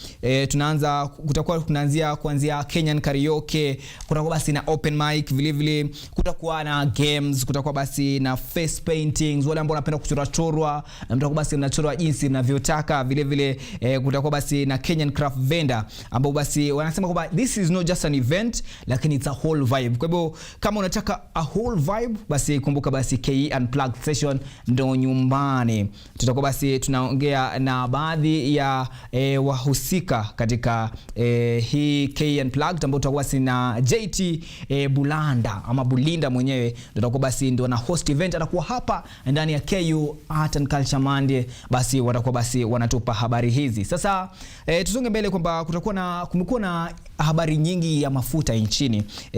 Wanasema kwamba mafuta yamepanda bei, wengine wametishia maandamano ya mafuta, lakini mwanahabari wetu Nerea anatupa habari hii kwa makini, akituelezea jinsi cycle ya mafuta inavyoendelea, inatoka wapi, kwa nini bei hii inapanda na kwa nini Wakenya wanalaumu serikali kwa kupanda kwa bei hii. Tazama. Kenya inakabiliwa na mgogoro wa mafuta unaoongezeka, ukichochewa na kupanda kwa bei, uhaba wa mafuta na mvutano wa kisiasa unaoathiri uchumi na maisha ya wananchi. Hali hiyo inachochewa na msukosuko wa bei ya mafuta duniani na malalamiko kuhusu mikataba ya ununuzi, imezua ghadhabu miongoni mwa wananchi, majibu makali kutoka upinzani na utetezi wa serikali, huku mzigo wa kiuchumi ukizidi kuongezeka kwa jamii na sekta mbalimbali nchini. Leo tumeumia. Mimi ni msee wa delivery, mimi sijaingia mboka leo. Bana, serikali tunaomba mtuhakikishie mafuta iko, ndio tunateseka. Affecting our businesses, and we are calling upon the government to look into this serious problem so that wananchi like ourselves can be able to continue with our businesses uninterrupted. Wasafirishaji mizigo kwa masafa marefu wameelezea wasiwasi, wakionya kuwa gharama kubwa za usafirishaji zitasababisha ongezeko la bei za bidhaa. Wameonya kuwa gharama hizo zinazoongezeka zinaweza kutatiza usambazaji mbali na kupandisha gharama, na huduma ya huenda ikawa vigumu kushuka hata hali kitulia. Kwa hivyo fuel kama imepanda, sincerely that is not a function of this committee, it's a function of EPRA. Kujibu hali hiyo, Rais William Ruto ametangaza mpango wa udhabiti wa mafuta wa shilingi bilioni 6.5, hatua inayolenga kupunguza mzigo kwa wananchi kutokana na kupanda kwa bei na kupunguza shinikizo kwa uchumi. Tumetoa pesa ya serikali bilioni 6.5 ya kufanya subsidy ya mafuta hapa Kenya. Tumerudisha chini ile mambo ya VAT kuhakikisha kwamba tuna moderate mambo ya mafuta hapa Kenya. Na mimi nataka niwahakikishie ya kwamba serikali ya Kenya tutafanya juu na chini. Nchi zingine nikiongea na nyinyi hawana mafuta hata katika pumps zao. Kwa upande mwingine, upinzani umetaka kukaguliwa kwa undani kwa maktaba wa serikali wa uigizaji mafuta pamoja na mageuzi makubwa ya kodi ya mafuta, wakisema hatua hizo ni muhimu kudhibiti kupanda kwa bei na kupunguza mzigo kwa wananchi. We want to explain that this is not government to government. This is government companies in the Middle East working with William Ruto and his proxies.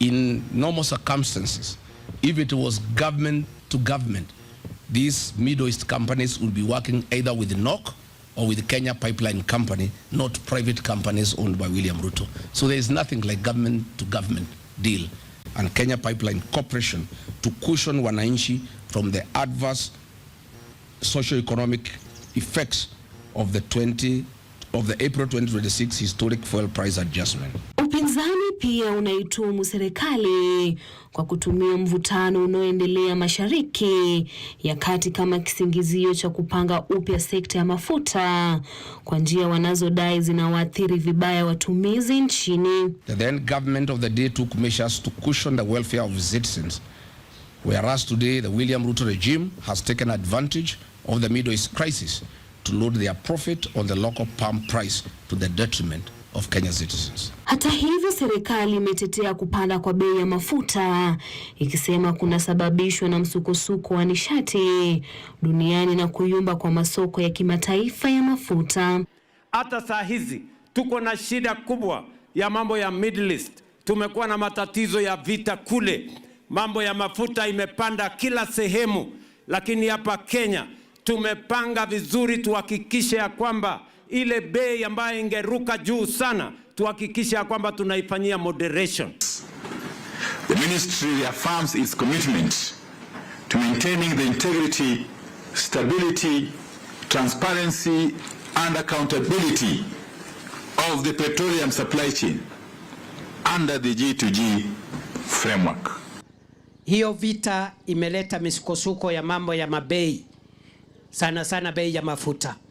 Serikali ya Kenya itafanya vyovyote vile kudhibiti hiyo hali, na mimi nataka wananchi musichochewe na viongozi ambao ni matapeli na viongozi ambao hawana agenda na hawana chochote ambacho wanaweza ambia wananchi. Wakati huo huo, wananchi wanaendelea kukabiliwa na mzigo wa kupanda kwa bei ya mafuta, hali inayoendelea kuongeza nauli za usafiri na gharama za bidhaa muhimu. Hali hiyo imezua mijadala mikali mitandaoni, huku madai ya uwezekano wa maandamano wiki ijayo yakizidi kuongezeka. We are saying on behalf of the people of Kenya that is a irreducible minimum. And if there is no action taken on the part of William Ruto, we shall announce further measures to the people of Kenya to force William Ruto and the National Assembly to act in the best interest of the people of Kenya. Thank you. Wakati mjadala ukiendelea, sasa macho yameelekezwa iwapo hatua za serikali zitatoa nafuu ya kudumu au iwapo kutahitajika hatua zaidi za ziada katika wiki zijazo. Edna Nerea, Runinga KU, Nairobi.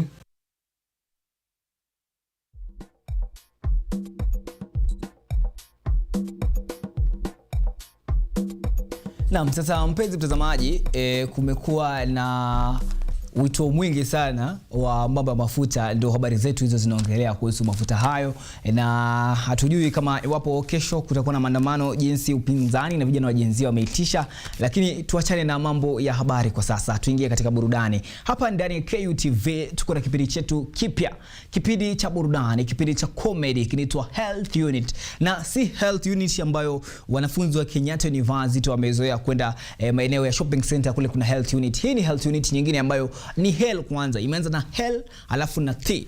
Inakwambia basi ni vitimbi ambavyo vimeingizwa katika burudani, vitimbi vya hospitali. Tutakuwa basi tunaangalia kipindi ama tunakupa kidokezo ya kipindi hichi cha Health Unit, tuangalie waigizaji wetu wameandaa nini, na vile vile Kenyatta University Television ina hadhi gani hasa ikikuja kwa masuala ya comedy. Tazama. Watch yourself, usijipate sayuni. Kuja huku kwetu madaktari ni quality. Maumivu yakiwa yamezidi, tutayamaliza, hiyo ni yetu specialty. Health Unit, afya bora maisha. Health Unit, tuition serious. Health Unit, sikize mbea. Health Unit, yeah. Health Unit, afya bora maisha. Health Unit, tuition serious. Health Unit, sikize mbea.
Msana lugha.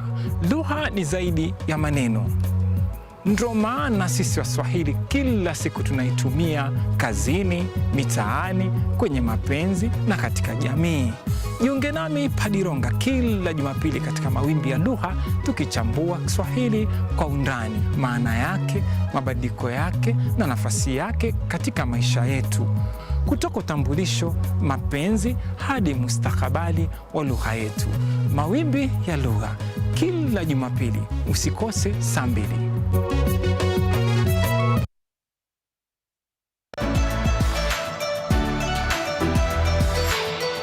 My name is Jakub Petri. I'm Associate Professor in the Institute of Philosophy of Jagiellonian University in Krakow, Poland. And I'm the main coordinator of the CAFE project, which is being here hosted by Kenyatta University. My name is Ewa Hudoba. I am a project manager in this consortium. Keep watching cutting-edge research at Kenyatta University Television. Kila safari huanza kwa hatua moja. Bila shaka, dira ya Boresha Kilimo sasa imepata sura mpya. Boresha Kilimo si kipindi tu, bali ni darasa la vitendo kwa wakulima. Lengo kuu, mavuno bora na tija kwa jamii. Na ukikaa nasi basi utaboresha kilimo. Hapa tutakupakulia maarifa atakotia ladha ya kisukari kwenye mazao yako, tukitofautisha punje na mpunga. Kwani kilimo ndicho boresha maisha. Kuanzia maandalizi ya shamba, mbinu za teknolojia ya kisasa hadi sokoni, usikose kutazama Boresha Kilimo. Ukitaka kujua haya usipime kipimo. Ungana nami na nahodha wako Akida Kasim kila siku ya Jumamosi saa 6:30 mchana na Jumanne asubuhi, nikikuletea shajara kamili za wakulima na suluhisho mashinani. Kilimo ni nguzo kubwa kwa ujenzi wa taifa, kwani kilimo ndicho boresha maisha. Kumbuka, ukipanda pantosha utavuna pankwisha.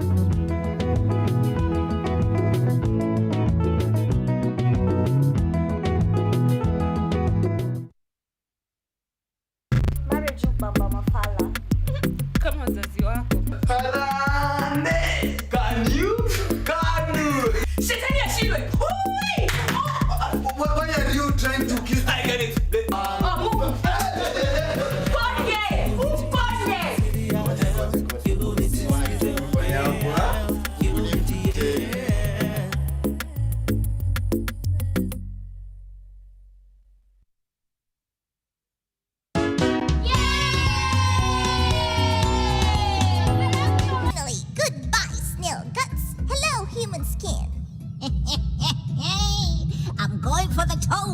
His legs look perfect for a good itch. I don't know.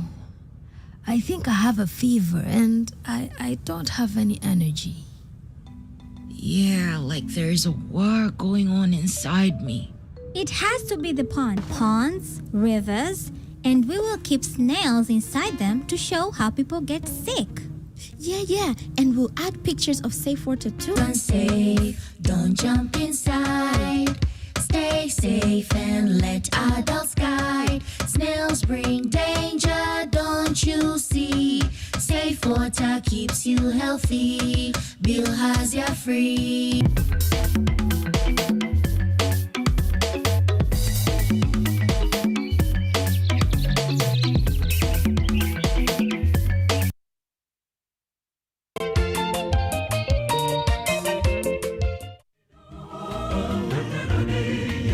Mtazamaji popote ulipo, unapokuwa ukitazama Safina Show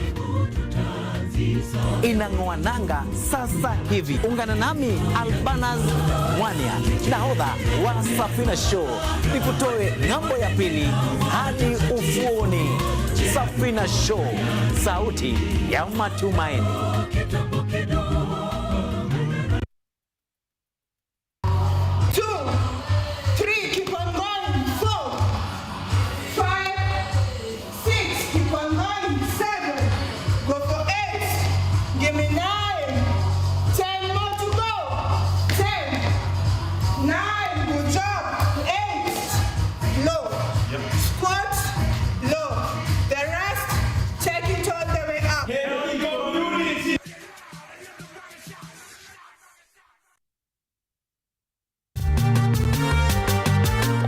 Wanasema kula uhondo kwa taka matendo, na bila shaka matendo yake yakazaa uhondo. Bidii na panda shuka zake zikamfanya awe mwanga wa dunia. Pauline Care ni mwalimu wa walimu. Nilijua nilikuwa ninataka kufanya kwa mochari. Nilijitolea kimasomaso, nikasema manake nimeenda shule kama wenzangu wa kiume, nitafanya kazi kadri na uwezo wangu. Inafika mahali ile game yenye umesema hiyo ndio naenda ku give up na uachane na boxing, ndio unapata WBC. Fahamu mwanamke huyu kwa utendeti zaidi ukitazama kipindi cha Mwanamke Mwake Mwake.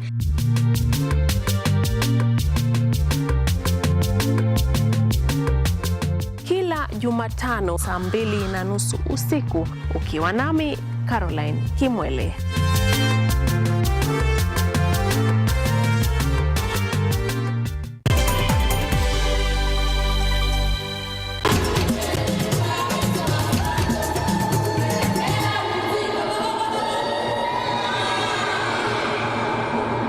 Watch yourself, usijipate Sayuni.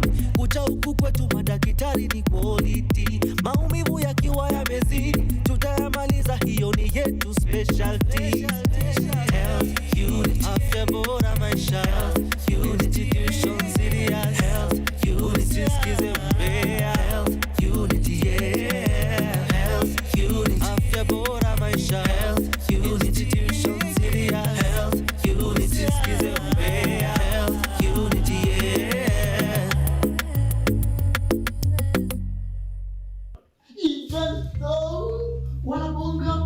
Kicheche mwambie ndo chaguo langu sasa niche. Mimi nataka kesho tunde nikupeleke nyumbani. Mimi nataka kesho tunde chafu. I'm like uchafu unachafua hiyo floor. Wewe kazi kwa unafanya kazi ya Mostiria, unasafisha place safi. Bale umeona na jamaa downtown as in D-Town, as in Dandora ama Kibi chama Chocolate City. Ambako si Kanairo? Ni Nairobi. Tape yake yako tapeleka huko mochari section. Shindwe. Shetani ashindwe. Tulia pia wewe player warrior. Prayer ama player warrior. Wewe tusizoeane. Ngoja kiasi. Unamaanisha game gani? Yule game najua nagonga meiva ni ya vidole na ulimi. Guy. Pia wewe wacha udaku. Namaanisha eating competitions hizo vitu unafikiria. Sipendi hizo shenzi zenu. Ushenzi madade jabe. Who was that guy? Gani? Who dropped you today? Uber guy. So nowadays Uber guy is useless. And what about the hub? Unajua Dr. Lumumba haki anafaa kupandisha cheo hadi PhD. Good morning everyone. Good morning sir. Na unaona kazi nzuri, unakaa smart boss. Buda karibu ni chome. Kwani leo hujachoma? Relax Jaber. You're still not out of the corridors of injustice, eh? Who was that guy? Kwani ndeni kwani wa Sherati. Says the nyani, the proverbial Swahili phrase. Mzingie ndani. Ngoja. Unamaanisha kuna vile Marion na Dr. Hey, young man. I think with your certificate in record keeping, the only way you can secure this job and guard it is by reducing your verbal diarrhea. Unacheki kwanza pale ilikuwa inaniambia ati nachafua hapa chini. Vile nilikuwa na OCD. So, uko sure? I don't trust him. Labda ni lifestyle disease. No, it's a disorder like. Wait, shut up. If you are that attentive and active in class, you wouldn't be here. Niko better than vile ule math teacher alikuwa anasema ameona nyota yangu. You had a small star. You mean nyota ndogo ama? Wachana kupala. Unajua wewe ni kula vitu za maana, yeye alikuwa anakula pasta. You know, I wonder how a mere certificate in record keeping holder can start elucidate us about diseases. That is my area of expertise.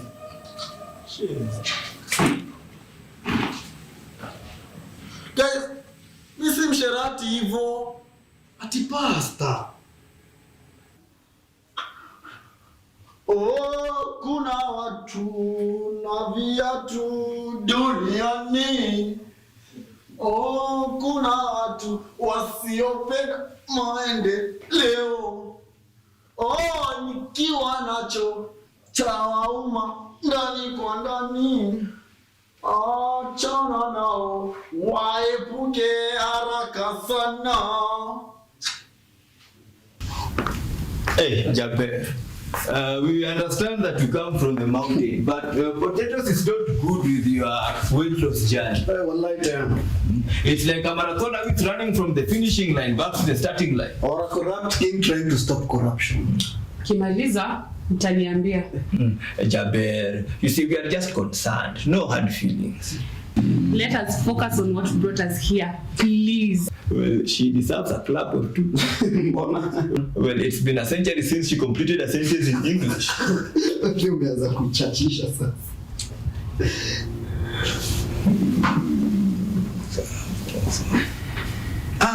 Guys. Well, since today is Tuesday and it is as dry as the DM of a broke man waiting for the Tuesday things from women, why don't we use that receptionist as a specimen in the laboratory? Maybe we could discover the cure of OCD. Rusty thought that one. Another club. Wewe Lambo, wacha stories za jaba. My name is Lamborghini Essence Oringo.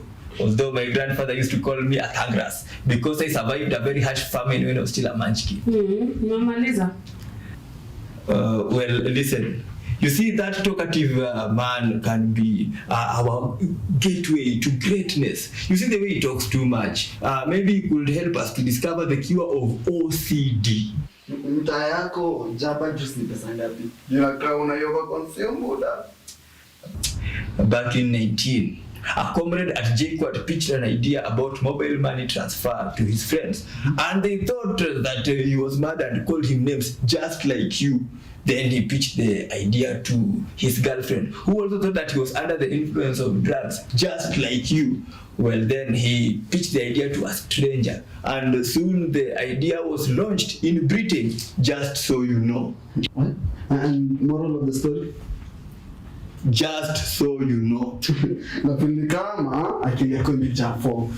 Muda twende tukautajua. Well, I also feel like your brain needs some smoke signals. Let us go.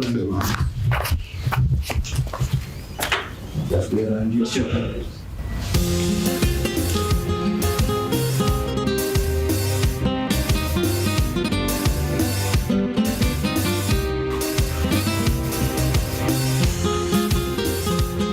Ciao Bella. Ciao, grazie. Sei molto carina. Anche sei bello.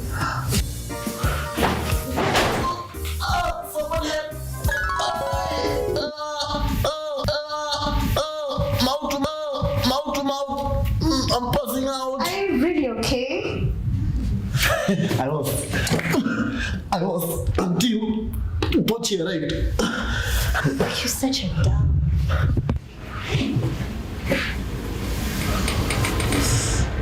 Dang. Yatapita yana mwisho, ipo siku tayasahau, watakuheshimu walokudharau. Kaza moyo nivumilie, maumivu tayasahau, watakuheshimu walokudharau.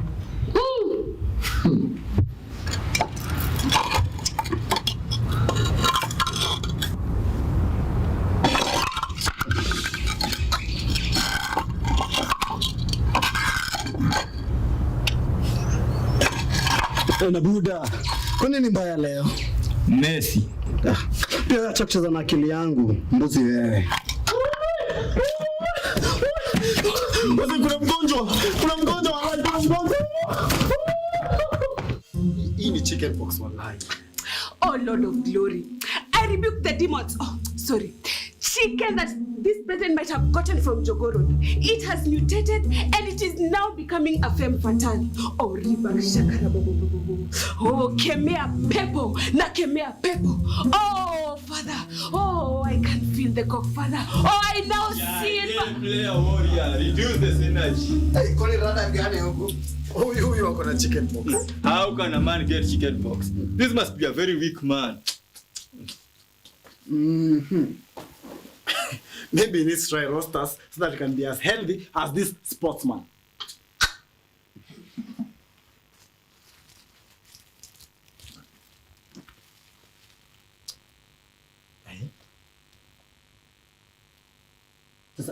Yeye vrute tu hivi. Breathe in, breathe in. Breathe in kabisa. Sasa kwa meditation yako fikiria, imagine uko pale kwa footbridge ya Roasters, Thika Road. Guys, here it work, guys. Here it work. Maybe we need to show him a picture of a crow.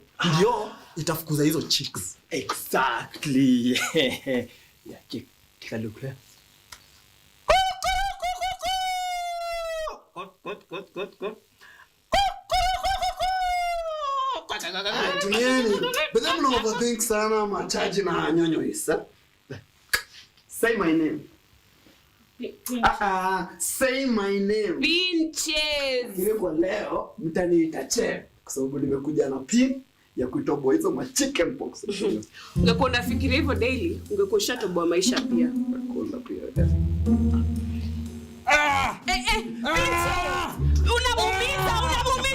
Unamuumiza bana, wacha. I hope Dr. Lumumba just came on. Guys, we need to act fast online. Guys, shidako ni gani? That is why you can never be a nurse. No, in fact, you are not even a nurse. What are you doing here? Out. Get out. Okay, Angel. Bwana niache bwana. Niache bwana mtoto. Get out. You cannot. Get out. Kwenda huko Nyamira. Guys, you have to come up with something. Any idea? Well, you see, the chicken have not suffocated. So, you see, before I was rudely interrupted by that guy, I was thinking, the patient has not eaten. So definitely the chicken have also not eaten. So we can spread some chicken feed on his skin. Then when the chicken come out to feed, we'll trap them and take them to that Kenya food club. KFC. Exactly. In fact, we can spread layer smash on his skin so that before we take the chicken to that Kenya football club, we also have some eggs. Good business. Biashara nzuri. What is business? Nilikuwa nawaambia wakuwe busy. Busy doing what? Signal? Sasa ukijana wa Gaza tena amefanya nini? Wewe. Hapa si dance hall. Unasikia? Hebu toka. Toka nje. Toka. Kwenda. Wewe mfuate. Out. What's wrong with you? Toka! Unafanya nini hapa? Enda mbio. Biblia ni nzito.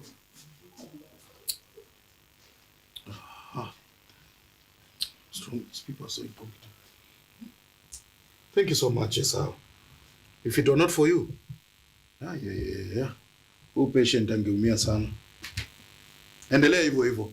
Soon you will be promoted. Wenzako walianza tu hivi tu. Haya. Thank you. Usijipa. Ta contaminate. Peleka huko. Thanks. Okay. Thanks. Utapromotia ukianza hivi.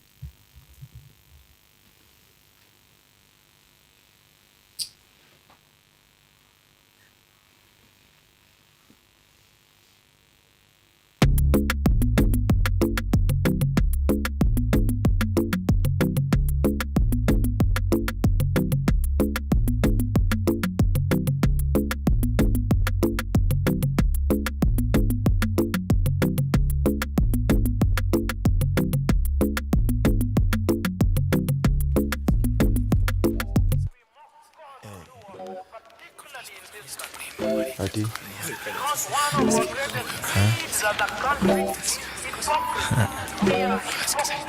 Johnny sana. Johnny. Nasikia rumor nikigrow up takuwa king. It is success guaranteed. Well, I guess I agree. Especially because I've been there for myself. Johnny, I mean a God. I guess it can't be helped. The skeptics came and saw. God conquered like death. Love wins after all. Scratch everything else in. Akacha mvunguni alizusha kubend over juu ya coin. Content kwa context ya dunia ni kureveal hiyo loin. Government imenitax hadi nasikiaga kapul kwa groin. Lost ship wanna feel offense nikilenga kuwa join. Africa is the only continent on earth that consumes that which it does not produce, that produces that which it does not consume. And I'm submitting to us that this is important because it demonstrates. No remorse bad kona love ni conflict tamu sana. Ulinitoka ukinikas unafeel aje sasa. Prophet kivyangu wisdom ndo kitu kimenibana. Siwezi relate na ujuaji najua ni upala. Kukaki mala mala hiyo ni suicide kwa street. Voice ya nation kibana but I only speak for me. Glory na prayer God no such thing as GOAT. Na uko free kufeel ni kama una feel free. Captivity pandemic na ikongo cure free.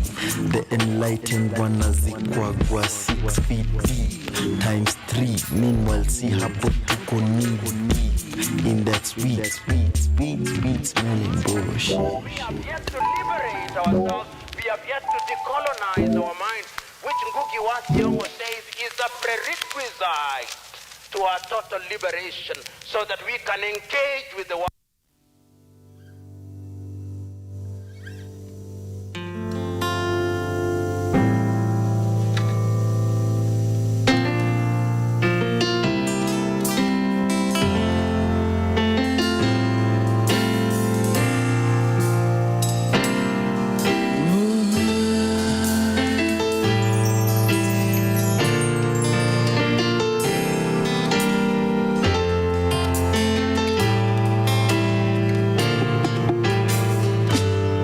He's an awesome God.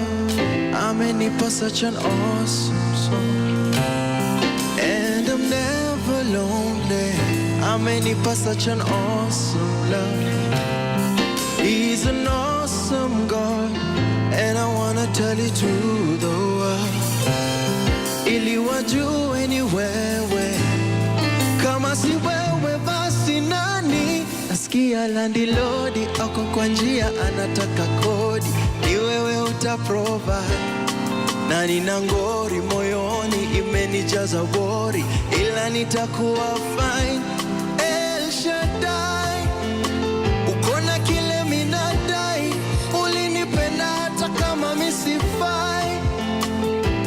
El Shaddai, El Shaddai, El Shaddai, uko na kile minadai. Ulinipenda hata kama misifai. El Shaddai, El Shaddai, El Shaddai.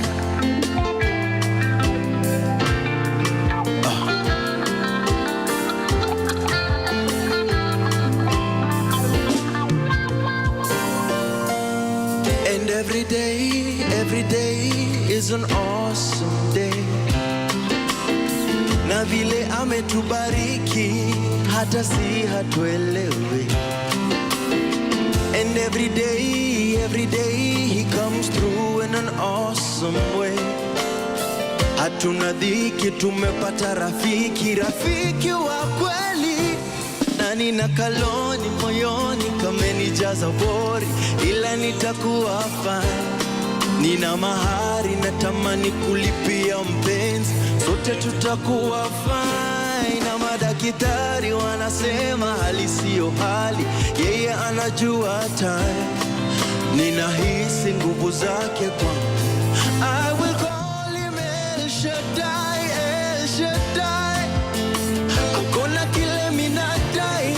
Alitupenda hata kama situfai. El Shaddai, El Shaddai, El Shaddai. Hakuna kile tunadai. Alitupenda hata kama hatufai. El Shaddai, El Shaddai, yeah.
Hiyo ni Hey There, kibao kilichoandaliwa na mwanamuziki aliyekomaa, mwanamuziki ambaye anaujua muziki, ameusomea muziki na ameiva kuiva. Anaitwa JT Bulinda. Tuko naye hapa studioni, na vile vile hapo awali umesikia basi sauti tamu za wanamuziki kama vile Kalista Band. Vile vile kulikuwa na Johnny Isaya. Hawa ni wanamuziki ambao basi watakuwa basi wanakukamilishia orodha ya wasanii wa sanaa ambao basi watakuwa kwa ile show ambayo tulikuwa tumezungumzia hapo awali ya K Unplugged session ambao basi itakuwa happen on 25th Saturday April, ambao basi itakuwa ina happen maeneo ya Baraza Media Lab. Kwa hivyo mpenzi mtazamaji, amini usiamini, huwa sisi tunaongea alafu tunakuletea. Tumesema kwamba kuna show on 25th, sasa tumekuletea curator ama mpangaji ama organizer wa ile event. Na pia huyu ni msanii, umesikia kibao chake cha Hey There hapo, na siongei mengi, wacha basi nimruhusu msanii mwenyewe. Karibu sana tena sana JT. Asante sana. Jisikie nyumbani. Asante. I'm feeling at home. Tuzungumzie tu wewe binafsi kabla tujazungumzia ile show ambayo inakuja on 25th. Tuzungumzie JT ni nani kama msanii, na pia utuelezee kibinafsi wewe kama Mkenya. Amazing. Kwanza mimi ni Mkenya, niko Kadi. Wacha tuanze na hapo. And can I go in English? Yeah. Amazing. So my name is JT Bulinda, and I work at Baraza Media Lab. I do events and comms at Baraza Media Lab industrial area, because in Nairobi we have two. We have five branches all over, but in Nairobi we have two. I am a psychologist, and I am a musician as well. I've been doing music since I joined campus back in 2014. And yeah, that's about me. I love cooking as well. Pishi hatari, hodari sana. Bomba. Yeah. What else do I do? And I love my mom. Yeah, and I make music that my mom can listen to. Okay. Yes. Speaking about making music that your mom can listen, ni kitu yenye many artists hapa Kenya wamekuwa more of making popular music yenye itaenda kwa mafans, maybe virality, but then when it comes to ni music yenye hizi sikizwa kwa households. So why did you see the need to do music yenye your mom can listen? Is it the love for your mom, or you just thought that you do audience inaweza bambika sana na kitu? Okay, wacha ni turudisha nyuma kidogo. When I joined campus, I wasn't much of the singer. I was much of an instrumentalist. So I play multiple instruments. Hungenipata virahisi nikiwa kwa mic nikiimba. But now because it ni passion mob sana ya music. So when it all started, myself at Johnny, we went doing it for mainstream. And mainstream, I'm not saying mainstream music is not good. Mainstream music is good, but we do it for the love and the passion of music. So we kind of make pieces that tutakuwa proud of at the end of the day. Could jump on trends, not me, but creating something that una feel, wow, this ini yangu na nitamu na naipenda.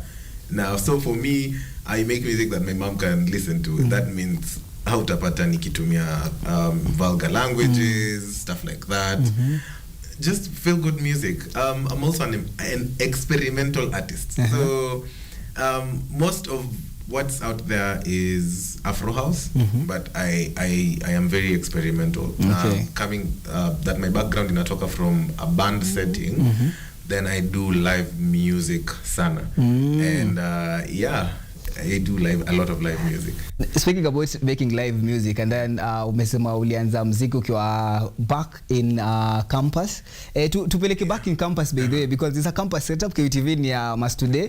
Just give us the campus story are really interesting, especially to our audience. Hebu tuambie kulienda agenda mpaka ukamua ukizana anafanya psychology, akaingia into music. Actually, other people didn't know that I was doing psychology in campus. People thought I'm doing music because Johnny, my best friend in campus, through campus, alikuwa anafanya music. Then mimi sasa nilikuwa nafanya psych. Not many people knew about that. And thinking about it now, that up to like 7-8 years later, we are curating a show together. You know, it's really crazy how campus friendships can be, and I think friendships za campus ndo zinatekwa say mbali in a make your social capital. And if you can keep these friendships or these friendships, you never know mali utapatana na mtu next. And it's crazy how tumesoma na a couple of people who have made it in the music industry as well. And it's really nice knowing that I can go see my friend, I can go see Okelo Max, tulikuwa ne pale Keses, Moi, watu wa Moi, watu Eldoret, karibuni sana. But Moi main campus. So watu wengi sana wenye wamepitia that same band, they're doing very well out here musically. Speaking about mambo ya mental health, na muziki wako, like tukiangalia muziki wako kuna venye na get into, you know, so addressing some of the issues. So tebu tuambie like hiyo cocktail na mental health, because bado you stick to your cause ya mental health. Yes. Okay, this is interesting. So after I finished campus, then nikakuwa like, okay, nime learn so much about events and events organizing and music and live music as well. So Nico, like, how can I fuse this with psychology? After finishing psych, most in Kenya, utapata kama haukui counselor, then hauna job utapata. So unapata mi niko like I'm doing events na mi nimefanya psych, so nita plug aje psych yangu into events. So I came up with an idea which ilianza kama game night. So nikasema nilete games, alafu nilete wase na juu nimeiva music ama kupanga events, nikika music na ka live session na DJ nione vile itaka.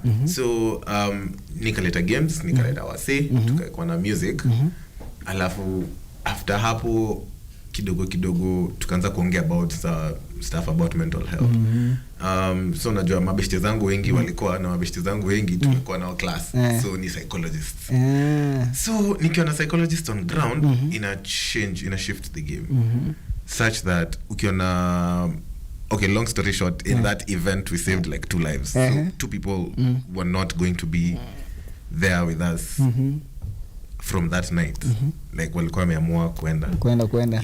So hizo discussions zika make such an impact, then niko like, what, yani tunaweza ongelesha wase hadi wa feel like life is worth living. Then it was very powerful to me that niseme nilifeel kama nisha win.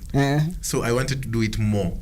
So that evolved into, so the company is called Games for Mental Health. It's an NGO. So we offer services, psych services, mental health. You'll find kuna therapists on site. You'll find that since we use game-based resources to reach out to young people. So tunaongea lugha yenye a young person anaweza understand. So haitakuwa like hiyo traditional one-on-one therapy where tunakaa hapa tunaongea. So inakuwa more like come tucheze games, alafu through hiyo games wewe unacheza game na psychologist but haujui. So psychologist is analyzing, gathering, getting data, yani unajua anapika a few things. So by the time hata mnafika kuongea, like mshako mabeshti, unaona juu games zimesha to bring together, music inabamba and it's soothing. So kuna music therapy, kuna hiyo sasa yes, talk therapy itakuja but in an informal way. Alafu sando later the next session nikaanza kuintroduce art therapy. So sahi tumeenda mbali, sahi we do a lot, hadi tuna offer services for corporates as well. So but kwanza hiyo event ya kwanza from hiyo ikakuinspire paka kukuza na such events kama KE Unplugged. Umeangalia most people wanadhani mambo ya mental health ni stories za kukua serious, kuketi pale kando na psychologist pale anakuambia tebu funguka. Mwingine anasema mimi sitaki kufunguka ama na feel nini, but sasa ume come with another creative way yenyewe jamaa wanaweza funguka through vitu ndogo ndogo kama games. Yes. Yes. So and hence why we are here, KE Unplugged sessions, which are happening on the 25th at Baraza Media Lab Industrial Area. All my events since then, I said need to incorporate music, art, and games. So now for games we do play therapy, for art it's art therapy, for music it's music therapy. So incorporating all these things in my events, and this is actually interesting because Juicy we had a session with event organizers in Nairobi, and what walikuwa like, by the way mnaotice siku hizi wase wana hawakupoa hawako sawa, so wanakujanga ku unwind kwa event. So what can we do as event organizers to ensure that kuna continuity na wase wetu tunawapatia value as they come to our events? Then the issue of having such stations za mental health zina come through, and it was interesting because I was in that room, and most of those people there know me and they know the work that we do. So ilikuwa a very interesting conversation. Now tunaanza kuingiza mental health, mental wellness into events, and it was beautiful. So wase wanafikiria not the money we are going to make off our people, but tunaacha watu wakifilaje impact. The impact that we're doing in their lives. Hence KE Unplugged sessions, kutakuwa na lots of games, kutakuwa na therapists pia on site, but hawatakuwa branded therapist. Utakuwa tu unaongea na msee, unasikia poa, unasikia fiti, because we have therapists on site as well. As we end up on the story ya mental health, kumekuwa na recent observations kwamba kwa hizi events nyingi zinaenda ni mademo wanaenda sana, but maboya haonekani. Wewe as an event organizer and a mental health advocate, shida ni wapi? Bona vijana watokee kwa hizi form? Okay, I think ina depend sana. Ina depend na vile tuna package event, ina depend na state tu ya wase at this time. So naweza sema hivi kwa sababu May inakwanga men's mental health month. Tunaenda kuingia May, and ikifika hapo is when now tunaanza ku-curate specifically for men. So kama for example we did an event where tulienda tona ya FIFA. Men walitokea hadi niko like ala, so what we need to do is just curate for men specific. For men, alafu sasa cause hizi zingine mademo tena na mademo wako maboya wako mademo kikama maboya na kamingi, so basically obviously penye mademo wako ndo na maboya, but of late hii pattern imekuwa very disturbing. Kulikuwa na I think event ya games, a cultural event, I know then then when you show up wengi walikuwa ni madem, but maboya wakuwa, and then it brings to the question of what is happening, what are these people not addressing vitu kama hizo, but ube put it well kwamba we need to curate events zenye ziko specific, kwa sababu kama FIFA, obvious FIFA hapo utapata mademo watakuwa kidogo, but kuna mademo alitokea by the way na ni wanoma, but at least unaona ili feel like this is for men, this is inclusive. So I think the much we can do is now curate intentionally for men. I know kuna kongana hiyo hata tukiuliza maboy maswali hawatajibu, hawatakuja. Hata in therapy wanasema men don't come, men don't talk, men don't open up. So I think it's knowing how to get to this men, because kuna angle po ukikuja mse atakuwa like by the way acha nikwambie, so mnaanza story when wamanyo ma Arsenal unajua mligongwa, so inaanza story, then in that tunaanza kuongeza ka element of psych inside. Unapata mse ana come for therapy, ama hiyo tayari ni therapy enough, na si lazima tukuje ina formal setting. Inaweza kuwa informal. Kila siku tukienda coach game hapo, unajua mse atakam tunabonga, unaona. So inakuwa easier to reach out to men. So hata my organization finds someone where they are. So na kuongelesha hapo mali huko. Sitaki utoke hapo ukuje huko. Ukuje sasa tumevaa suti. So ndakupata hapo mali huko ndo tunaongea. Then I can help you from where you are. Tuingie sasa kwa event ndani. Tunaona pale kuna Johnny Isaya. Yes. Johnny Isaya. Yes. apart from wewe kwa mabeshte na John Isaya na mmesema pamoja, like why did you feel the need of curate Isaya aingia kwa hii mix yote? This is very interesting. So all this time sisi tukirudi Nairobi after tumemaliza Moi, Johnny stayed in LD and Johnny is doing a very good job music wise pale Eldoret. Hakuna any other live band yenye inacheza vinoma kama ya Johnny, unaona. So for over time, then you'd want to spread your wings. So yes, he's conquered all of Eldoret, but now we want to move him as well. Akuje to try this audience in Nairobi, in the city. Yeah, so who's better placed to do that? The person who's working at Baraza Media Lab, a long time friend. Exactly. So ikakuwa very easy. Again, unaona mali connection inakuja since kwanza this is a campus. So I like, hey, nimekujua for a while now, you're doing this, you have a venue, so let's come and see what we can do over there. So inakuwa easier for him to come and try a new audience in Nairobi. Can this work in Nairobi? Can we have a regular gig in Nairobi as well? Yeah, then so ilikuwa tu more of him now coming out of Eldoret and seeing what he has to offer and what this audience would love. Yeah. Itakuwa interesting sana. Yes. Basically like chemistry mko nayo. Vibaya sana. Hey, from Kitambo. Bro, this was my best friend in campus. So yeah. Itakuwa moto sana. Tukihusu Kalista Band, nimeona ni wanoma sana. Yes. Sijasikiza most of their songs but nimeona cover wamepiga nimebambika nayo individual. Kama nikukuza Kalista Band wamenibamba.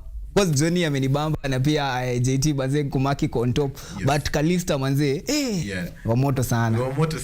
And wamekuwa kiplay na Johnny for ever since. So it's like 7-8 years. And they've dominated Eldoret kabisa. So Kalista Band, some of them hata tulikuwa nao in the Moi band, so Moi Uni band, AU band. And wanakuja ni kama from school tunaingia kwa field, unacheza, unasikia vile ground iko, unaona kama this is your thing. So kuna watu wamepitia hapo waka spread their wings, they went, other people came. So it has been an evolving machine na imekuwa ikienda poa sana. Okay. Tumalizie tuambie in your last words as you finish, utuambie what to expect kwa hiyo event on 25th na pia you give us your final remarks. Okay. Expect fun, games, music, art, and set yangu ni moto. Najua Johnny ni moto, but set yangu guys, you can't miss it. So tickets are available online at Isaya store at Hustle Sasa. You'll find the tickets. They're going for 1,000 bob. But kama when you are KU na kwa leo, you're gonna get a student discount. Just make sure to ingia IG JT Bulinda Instagram, then message me, then I'll give you guys student discounts if you're watching me from KU. Parting shot is now as a mental health advocate, please find someone you can talk to. Find something that can get energies off of you. For example, if you're going through something and you can't talk to someone, journal.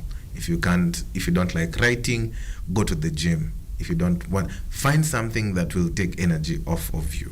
And I think by doing that, we are protecting ourselves, protecting our mental health, protecting our psyche. Then tunakuwa stronger na tuna get endurance ya ku go on with life. Life has so much to offer, and I just want you to live. No mweze kuwa na other amazing things that we are gonna do. We're gonna bring other amazing events that we're bringing. And this is just one of the few events that I am curating, and hope to see you guys there. Okay, thank you very much for coming, by the way. Now we're looking forward to that event, KE Unplugged session.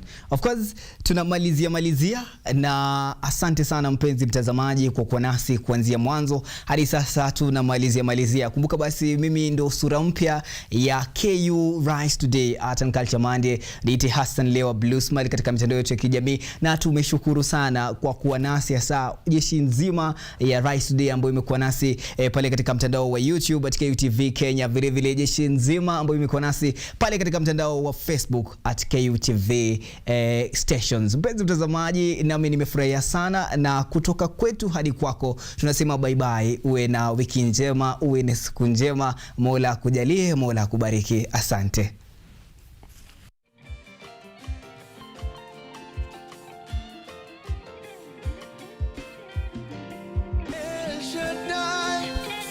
Hakuna kile tunadai, alitupenda. Tell my sister what you're saying now. Go on. Preach. Preach. Preach. What are you saying? Preach. Oh, suddenly you gone silent. And the water got taken your Jacaranda on the beat. Ushakulala kisita kwa bed sita. Siza jaba nilisare hadirika. Supa wako tukiita taitika. Sita try juneza kuwaibisha. Itakuwa brag nikitestify truth. Uli hate ba sasa sai utadu. Sina pressure ikikam kwa kukaa cool. Nani need na the denial ndio the proof. Made something out of nothing sana ningedu.